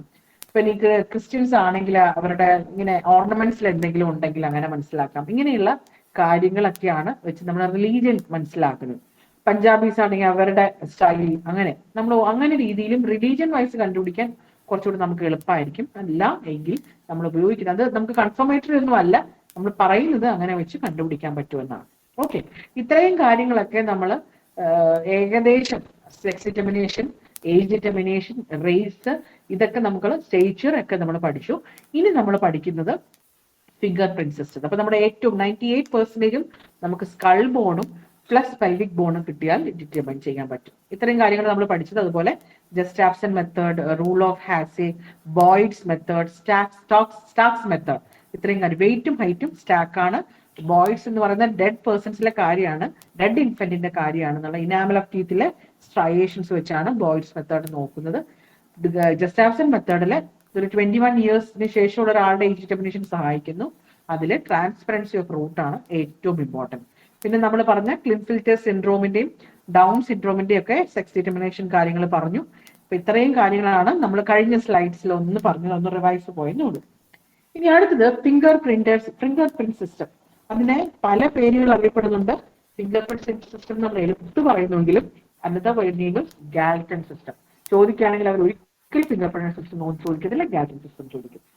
അല്ലെങ്കിൽ അതിനെ പറയുന്ന പേരാണ് ഡാക്ടിലോഗ്രഫി, ഏറ്റവും റിലയബിൾ മെത്തേഡ് ഓഫ് ഐഡന്റിഫിക്കേഷൻ. അതുകൊണ്ടാണ് നമുക്ക് ഫിംഗർ പ്രിന്റിംഗ് ഈ ഫോറൻസിക് തന്നെ ഒരു സബ് ഡിവിഷൻ ആയിട്ട് ഫിംഗർ പ്രിന്റ് ഏജൻസ് ഒക്കെ ഉണ്ടെന്ന് പറയുന്നത്. ഓക്കെ, അപ്പൊ അതിന്റെ ആൾക്കാരെ വെച്ചിട്ടാണ് നമ്മൾ വിരലടയാള വിദഗ്ധർ എന്നൊക്കെ പറയുന്ന അവരെയാണ്. അതിൽ ഏറ്റവും ബെസ്റ്റ് മെത്തേഡ് ഓഫ് ഐഡന്റിഫിക്കേഷൻ എന്ന് പറയുന്നത് ഫിംഗർ പ്രിന്റ് ആണ്. ഇനി അത് കഴിഞ്ഞിട്ടുള്ള ഇമ്പോർട്ടൻസ് ഉള്ളൂ ഞാൻ മനസ്സിലാക്കുന്നത് ബോൺസിന്റെ കേസിൽ കേട്ടോ. അപ്പൊ rich pattern of the finger print നമുക്ക് എപ്പോഴാണ്, നമുക്ക് എല്ലാവർക്കും ഒരു ഫിംഗർ പ്രിന്റ് ഉണ്ട്. ഈ ഫിംഗർ പ്രിന്റ് നഷ്ടപ്പെടുന്ന കേസുകൾ നിങ്ങൾക്ക് അറിയാമോ? ഒന്ന് റേഡിയേഷനിൽ നഷ്ടപ്പെടാം, മറ്റൊന്ന് ഈ ലെപ്രസിയിൽ നഷ്ടപ്പെടാം. അതുപോലെ എന്തിലൊക്കെ മെഷീനറി വർക്സിലൊക്കെ ഏർപ്പെടുത്തിയവർക്ക് അല്ലെങ്കിൽ അങ്ങനെയുള്ളവർക്ക് കൈയേറ്റു പോകുമോ, അല്ലെങ്കിൽ കൂടുതൽ ആ ഏരിയയിൽ കൂടുതൽ എന്തെങ്കിലും കെമിക്കലോ ഫിസിക്കലോ മെക്കാനിക്കലോ ആയിട്ടുള്ള കാര്യം വന്നാലൊക്കെ നമുക്ക് ഫിംഗർ പ്രിന്റ് നഷ്ടപ്പെടാം. എങ്കിലും നമുക്ക് ആദ്യമായിട്ട് ഫിംഗർ പ്രിന്റ് വന്നത് നമ്മുടെ 12 to 16 വീക്സ് ഓഫ് ഇൻട്രായൂട്രൈൻ ലൈഫാണ്. ഏകദേശം സെക്കൻഡ് 2 മാസത്തിന് 2.5 വയസ്സിലും ഒക്കെ നമ്മൾ അമ്മയുടെ വയറ്റിലായിരുന്നപ്പോഴാണ് നമുക്ക് ആദ്യമായിട്ട് ഈ ഫിംഗർ പ്രിന്റിങ് വന്നത്. ഓക്കെ, ഇത് ആദ്യം യൂസ് ചെയ്തത് 1858 by sir William Herschel in ബംഗാളിലാണ്, ഇന്ത്യയിലെ കാര്യമാണ്. ഇനി സർ ഫ്രാൻസിസ് ഗാൽട്ടൺ ആണ് ഇത് സിസ്റ്റമാറ്റിക് ആയിട്ട് ചെയ്തത്. അത് ഇൻ ദി ഇയർ 1892. അതുകൊണ്ടാണ് ഗാൽട്ടൺ സിസ്റ്റം എന്ന പേര് വന്നത്. നമ്മുടെ ഫിംഗർ പ്രിന്റ് ബ്യൂറോ നമുക്കുണ്ട്. It is first established in Kolkata. ഇത്രയും കാര്യങ്ങളൊന്നും ഓർത്തിരിക്കാം. ഇതിന്റെ പല ടൈപ്പുകളുണ്ട്. ലൂപ്സ്, വേൾസ്, ആർസ്, കമ്പോസിറ്റ് എന്നൊക്കെ പറഞ്ഞിട്ടുണ്ട്. എങ്കിലും നമുക്ക് ഏറ്റവും കൂടുതൽ കാണുന്നത് ലൂപ്സിലുള്ള ആൾക്കാരെയാണ്. ഏറ്റവും കുറവ് കമ്പോസിറ്റ് എന്ന് പറഞ്ഞ ടൈപ്പാണ് കേട്ടോ. ക്രിമിനൽസിന് നമ്മൾ 10 ഫിംഗേഴ്സും അവരുടെ എടുക്കും. 10 ഫിംഗേഴ്സും നമ്മൾ സ്റ്റാമ്പ് ചെയ്ത് എടുക്കാറുണ്ട്. കാരണം അവർ ഏത് കൈകൊണ്ട് എന്ത് പരിപാടി ഒപ്പിച്ചെന്ന് പറയാൻ പറ്റാത്തതുകൊണ്ട് 10 ഫിംഗേഴ്സ് എടുക്കും. അതുപോലെ ഈ ABC കാര്യങ്ങൾ സ്റ്റേറ്റ്മെന്റ്സുകൾ ചോദിക്കുകയാണെങ്കിൽ അവരുടെ ഒരു ഫിംഗർ അല്ല എടുക്കുന്നത്, 10 ഫിംഗേഴ്സ് എടുക്കും. പക്ഷെ സിവിൽ കേസിലാണെങ്കിൽ ജസ്റ്റ് ലെഫ്റ്റ് തമ്പ് ഇംപ്രഷൻ മാത്രമേ വേണ്ടുള്ളൂ. ഇനി നമ്മളൊരു ഫൈൻ കമ്പാരിസന്, ഒരു ഐഡന്റിഫിക്കേഷന് വേണ്ടിയിട്ട് ഏകദേശം 16 തൊട്ട് 20 പോയിന്റ്സ് വേണമെന്നാണ് പറയുക ഐഡന്റിഫിക്കേഷൻ.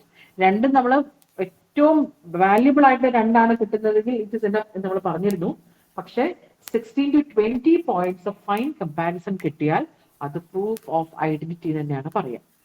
ഇനി നമുക്കൊരു പെർമനന്റ് ഇമ്പായർമെന്റ്, ഞാൻ നേരത്തെ പറഞ്ഞത് അല്ലേ, ഒരു ഫിംഗർ പ്രിന്റ് നഷ്ടപ്പെടുന്ന ഒന്നെങ്കിൽ ലെപ്രസി അല്ലെങ്കിൽ ഇലക്ട്രിക്കൽ ഇഞ്ചുറി, റേഡിയേഷൻ വഴിയൊക്കെയാണ് നഷ്ടപ്പെടുന്നത്. ഇനി നമ്മുടെ കൈകളിലുള്ള പോർസിനെ കുറിച്ചുള്ള സ്റ്റഡി ആണെങ്കിലോ ദാറ്റ് ഈസ് പോറോസ്കോപ്പി. ഈ പോറോസ്കോപ്പിയെ ആദ്യം നമ്മൾ മറ്റേത് പറഞ്ഞു ഗാൽട്ടൺ ആണ് ആദ്യം പറഞ്ഞതെന്നല്ലേ. ഇന്ത്യയിൽ കൊണ്ടുവന്നത് ബംഗാളില് സർ വില്യം ഹെർഷൽ ആണെന്നും പറഞ്ഞു. ഇനി പോറോസ്കോപ്പി എന്ന് പറയുന്നത് ഫിംഗർ പ്രിന്റിന്റെ ഒരു സ്റ്റഡി തന്നെയാണ്, പക്ഷെ കൈകളിലെ പോർസിന്റെ സ്റ്റഡിയാണ്. അത് കൊണ്ടുവന്നത് ലൊക്കാഡ് ആണ്. ഇനി ഫുട് പ്രിന്റ് ആണ് എടുക്കുന്നെങ്കിൽ നമ്മുടെ പോഡോഗ്രാം എന്ന് പറയും. ഇത്രയും കാര്യങ്ങൾ ഓർക്കണം.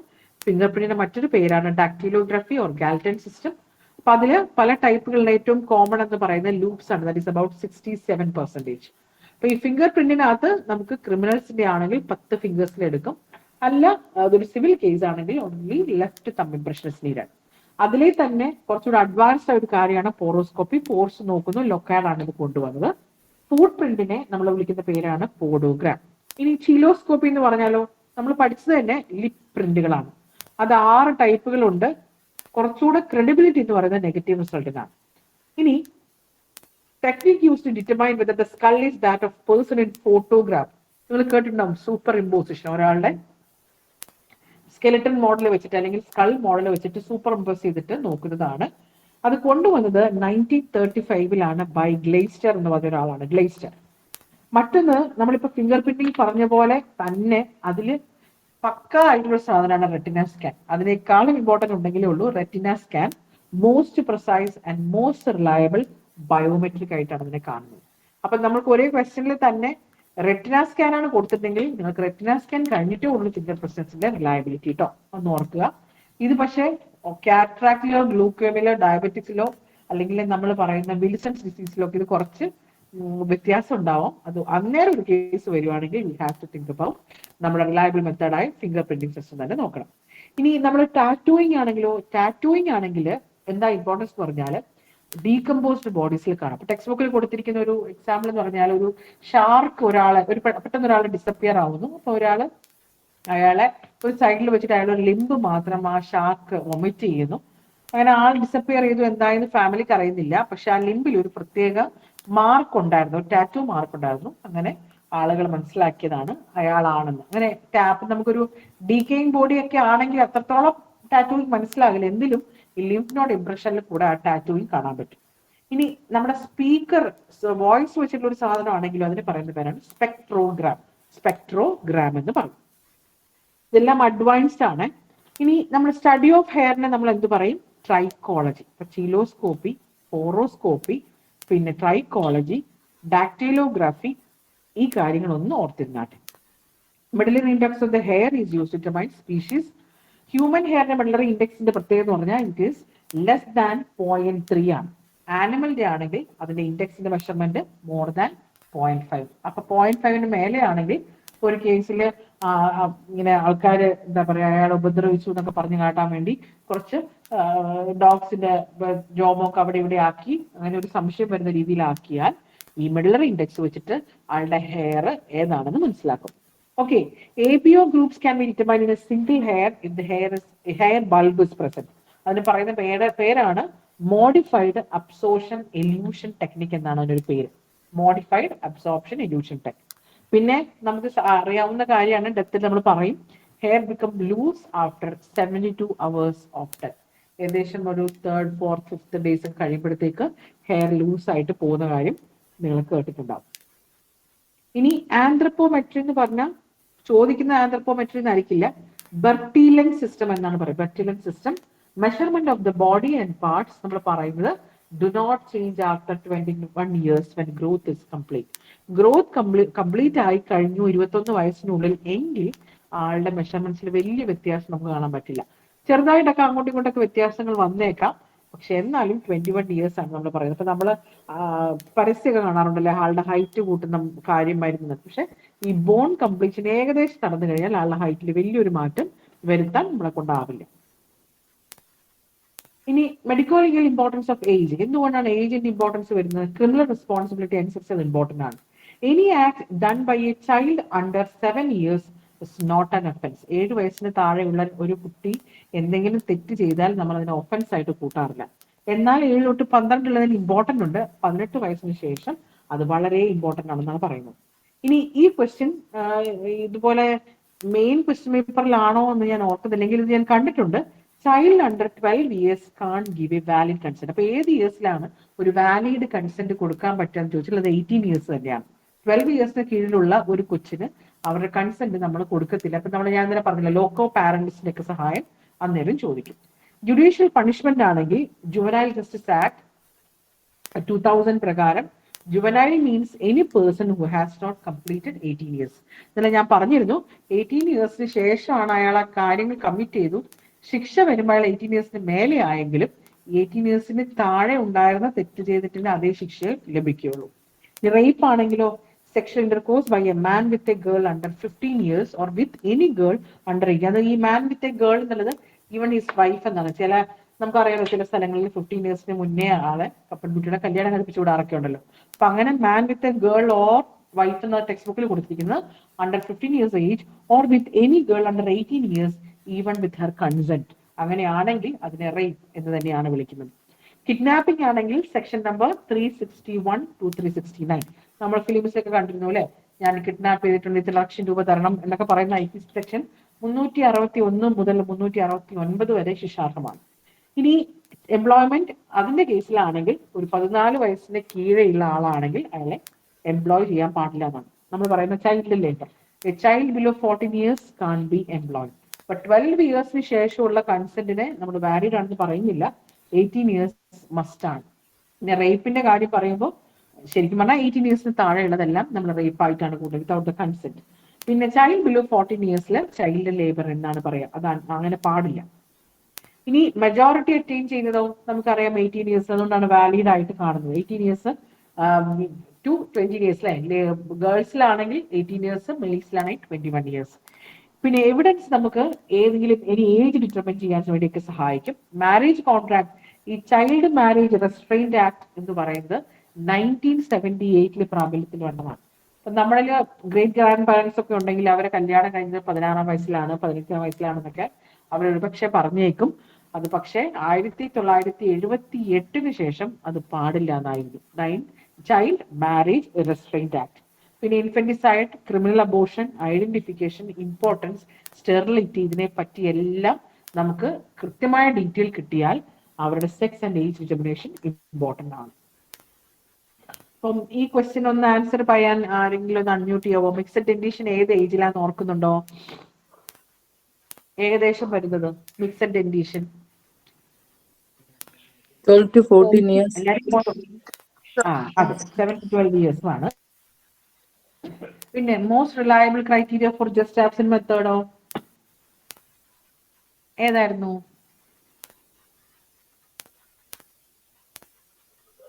ആരെങ്കിലും പറഞ്ഞോ? ഞാൻ നിങ്ങളെ പോലെ തന്നെയാ, ഇടയ്ക്ക് കുറെ നേരം അതെ, ഗുഡ് ഗുഡ് വെരി ഗുഡ്. അപ്പൊ നിങ്ങൾ കുറച്ചുപേരൊക്കെ ശ്രദ്ധിക്കുന്നുണ്ടല്ലോ അല്ലെ? ക്ലാസ് ബോറിംഗ് ആയി തുടങ്ങിയോ?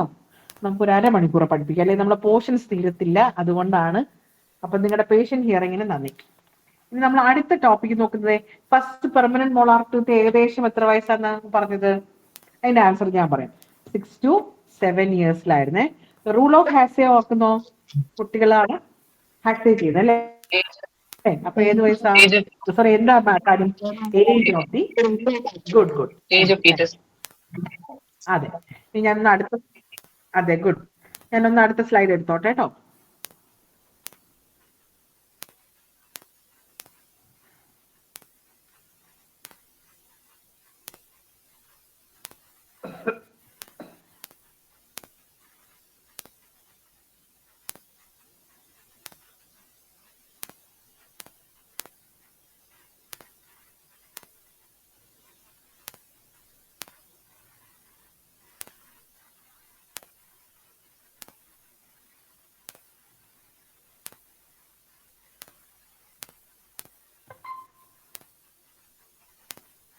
ഓക്കെ, നമ്മൾ അടുത്ത പോർഷനിലോട്ട് കടക്കുകയാണേ. നമ്മൾ കുറെ ജീവനുള്ള കാര്യങ്ങളും ഒക്കെ പഠിച്ചു. ഞങ്ങൾ ഫിസിയോളജിയില് ജീവനുള്ള കാര്യങ്ങൾ, ഇപ്പൊ ഞാൻ കോഴിക്കോട് പഠിപ്പിച്ചിട്ടുണ്ടാകുന്ന കാലത്ത് ഒരു ക്ലാസ്സിന് FMT, ഒരു ക്ലാസ്സിന് ഫിസിയോളജിയാണ് പഠിപ്പിച്ചുകൊണ്ടിരുന്നത്. ഒരു ക്ലാസ്സിൽ ജീവനെ കുറിച്ച് പഠിപ്പിക്കും, അടുത്ത ക്ലാസ്സിൽ മരണത്തെ കുറിച്ച് പഠിപ്പിക്കണമായിരുന്നു.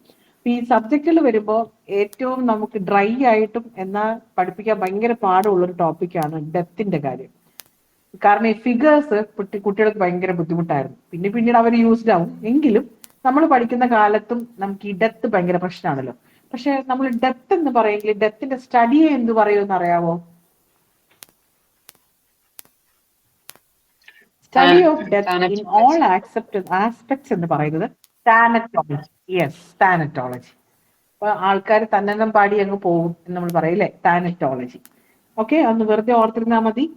ഇനി അടുത്തത് 2 ടൈപ്പ് ഡെത്ത് ഉണ്ട്. ഒന്ന് സൊമാറ്റിക് ആണ്, മറ്റൊന്ന് മോളിക്കുലാർ ഡെത്ത് ആണ്. Somatic death and molecular death. ഇതിന് തന്നെ ഡിഫറൻസ് അറിയാമോ? സൊമാറ്റിക് ഡെത്ത് എന്ന് പറഞ്ഞാൽ it is the complete irreversible stoppage of circulation, respiration and brain function. ഇത് മൂന്നും നിന്നാൽ, ഈ മൂന്നും നമ്മൾ പറയുന്ന ബിഷപ്സ് ട്രിപ്പോഡ് ഓഫ് ലൈഫ് എന്നാണ്. ഈ മൂന്നാളും നിന്നാൽ സൊമാറ്റിക് ഡെത്ത് ആണ് നമ്മൾ പറയാം. ഓക്കെ, സർക്കുലേഷൻ നിൽക്കണം, റെസ്പിറേഷൻ നിൽക്കണം, ബ്രെയിൻ ഫങ്ഷൻസ് നിൽക്കണം. അപ്പൊ ഇത് മൂന്ന് രീതിയിൽ നമ്മൾ നോക്കുമല്ലോ അല്ലെ. ആളുടെ സർക്കുലേഷൻ നിന്നോ എന്നൊക്കെ നമ്മൾ പൾസ് വെച്ച് BP വെച്ചൊക്കെ നോക്കും.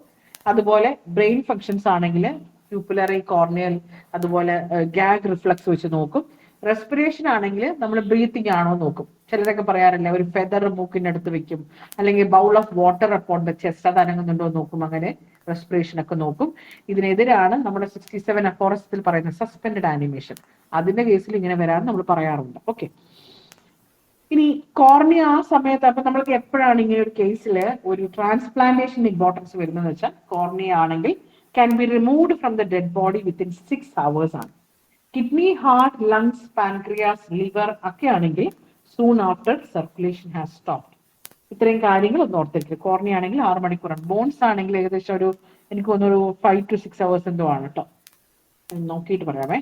Complete and irreversible stoppage of circulation, അതായത് നമ്മൾ ABC എന്നൊക്കെ പറയാറുണ്ട്, അതേപോലെ CRB അല്ലെങ്കിൽ BRC, അത് നിൽക്കുന്നതിനെ നമ്മൾ സൊമാറ്റിക് ഡെത്ത് എന്ന് പറയും. മോളിക്കുലർ ഡെത്തോ അല്ലെങ്കിൽ സെല്ലുലാർ ഡെത്തോ ഓരോ സെല്ലിന്റെയും ഡെത്താണ് molecular death. It is the death of cells and tissues individually which takes place usually 1 to 2 hours after the stoppage of vital function. അതിന്റെ കാരണം എന്താണെന്ന് ചോദിച്ചാൽ, ഈ 1 to 2 hours മെറ്റബോളിസം വഴിയുള്ള ATP ഓൾറെഡി ഉണ്ടാവും. അപ്പൊ ആ ATP വഴിയെ ചെറിയ ചെറിയ കാര്യങ്ങളൊക്കെ ATP നടത്തി ഫസ്റ്റ് 2 hours. അതിനുശേഷം ATP ഇല്ലാത്തത് കൊണ്ട് തന്നെ ഫർദർ മൂവ്മെന്റ് ഒന്നും പറ്റില്ല. അതുകൊണ്ടാണ് നമ്മളിപ്പം ആദ്യം മരിച്ച ഒരു ഡെഡ് ബോഡി എടുക്കുവാണെങ്കിൽ അത് ഫ്ലാസിഡ് ആവും. പിന്നീടാണ്, അതിന് എക്സാമ്പിൾ പറയുന്നതാണ് ഈ ഫോട്ടോസിലൊക്കെ കാണുന്ന, ടെക്സ്റ്റ് ബുക്കിൽ പറയുന്ന എക്സാമ്പിൾ ആണ് ഈ ഫോട്ടോസിലൊക്കെ കാണുന്ന യേശുക്രിസ്തുവിന്റെ മരിച്ച ശരീരം ആദ്യം അമ്മയുടെ കയ്യിൽ കിടത്തുമ്പോൾ ഇങ്ങനെ ബോഡി ഫ്ലാസിഡ് ആയിട്ട് കിടക്കുന്നതായിട്ടൊരു ചിത്രമുണ്ട്. അപ്പൊ ആ ആക്ച്വലി എന്ന് പറയുന്നത് ബോഡി ഫ്ലാസിഡ് ആണെന്ന് കാണിക്കുന്ന എക്സാമ്പിൾ എന്നാണ് ഇഗ്നീഷ്യസിന്റെ ടെക്സ്റ്റ് ബുക്കിൽ പറഞ്ഞിരിക്കുന്നത് കേട്ടോ. അതേസമയം റിജിഡ് ആയി കഴിഞ്ഞാൽ കിടക്കുന്ന പോസ്റ്ററിൽ തന്നെ ആവുമല്ലോ, അത് ഏകദേശം 2 hours കഴിയുമ്പോഴൊക്കെയാണ് മസിൽ സ്റ്റിഫ് ആവുന്നത്. ഓക്കെ, അതൊന്നും വെറുതെ ഓർമ്മയിലിരിക്കട്ടെ, നമ്മൾ കൂടുതൽ പറയാനുണ്ട്. ബ്രെയിൻ ഡെത്ത് എന്ന് പറഞ്ഞാൽ, ബ്രെയിൻ ഡെത്ത് പലതരത്തിൽ പറയാമെങ്കിലും 3 പ്രധാന ക്ലാസിഫിക്കേഷൻ ഉണ്ട്.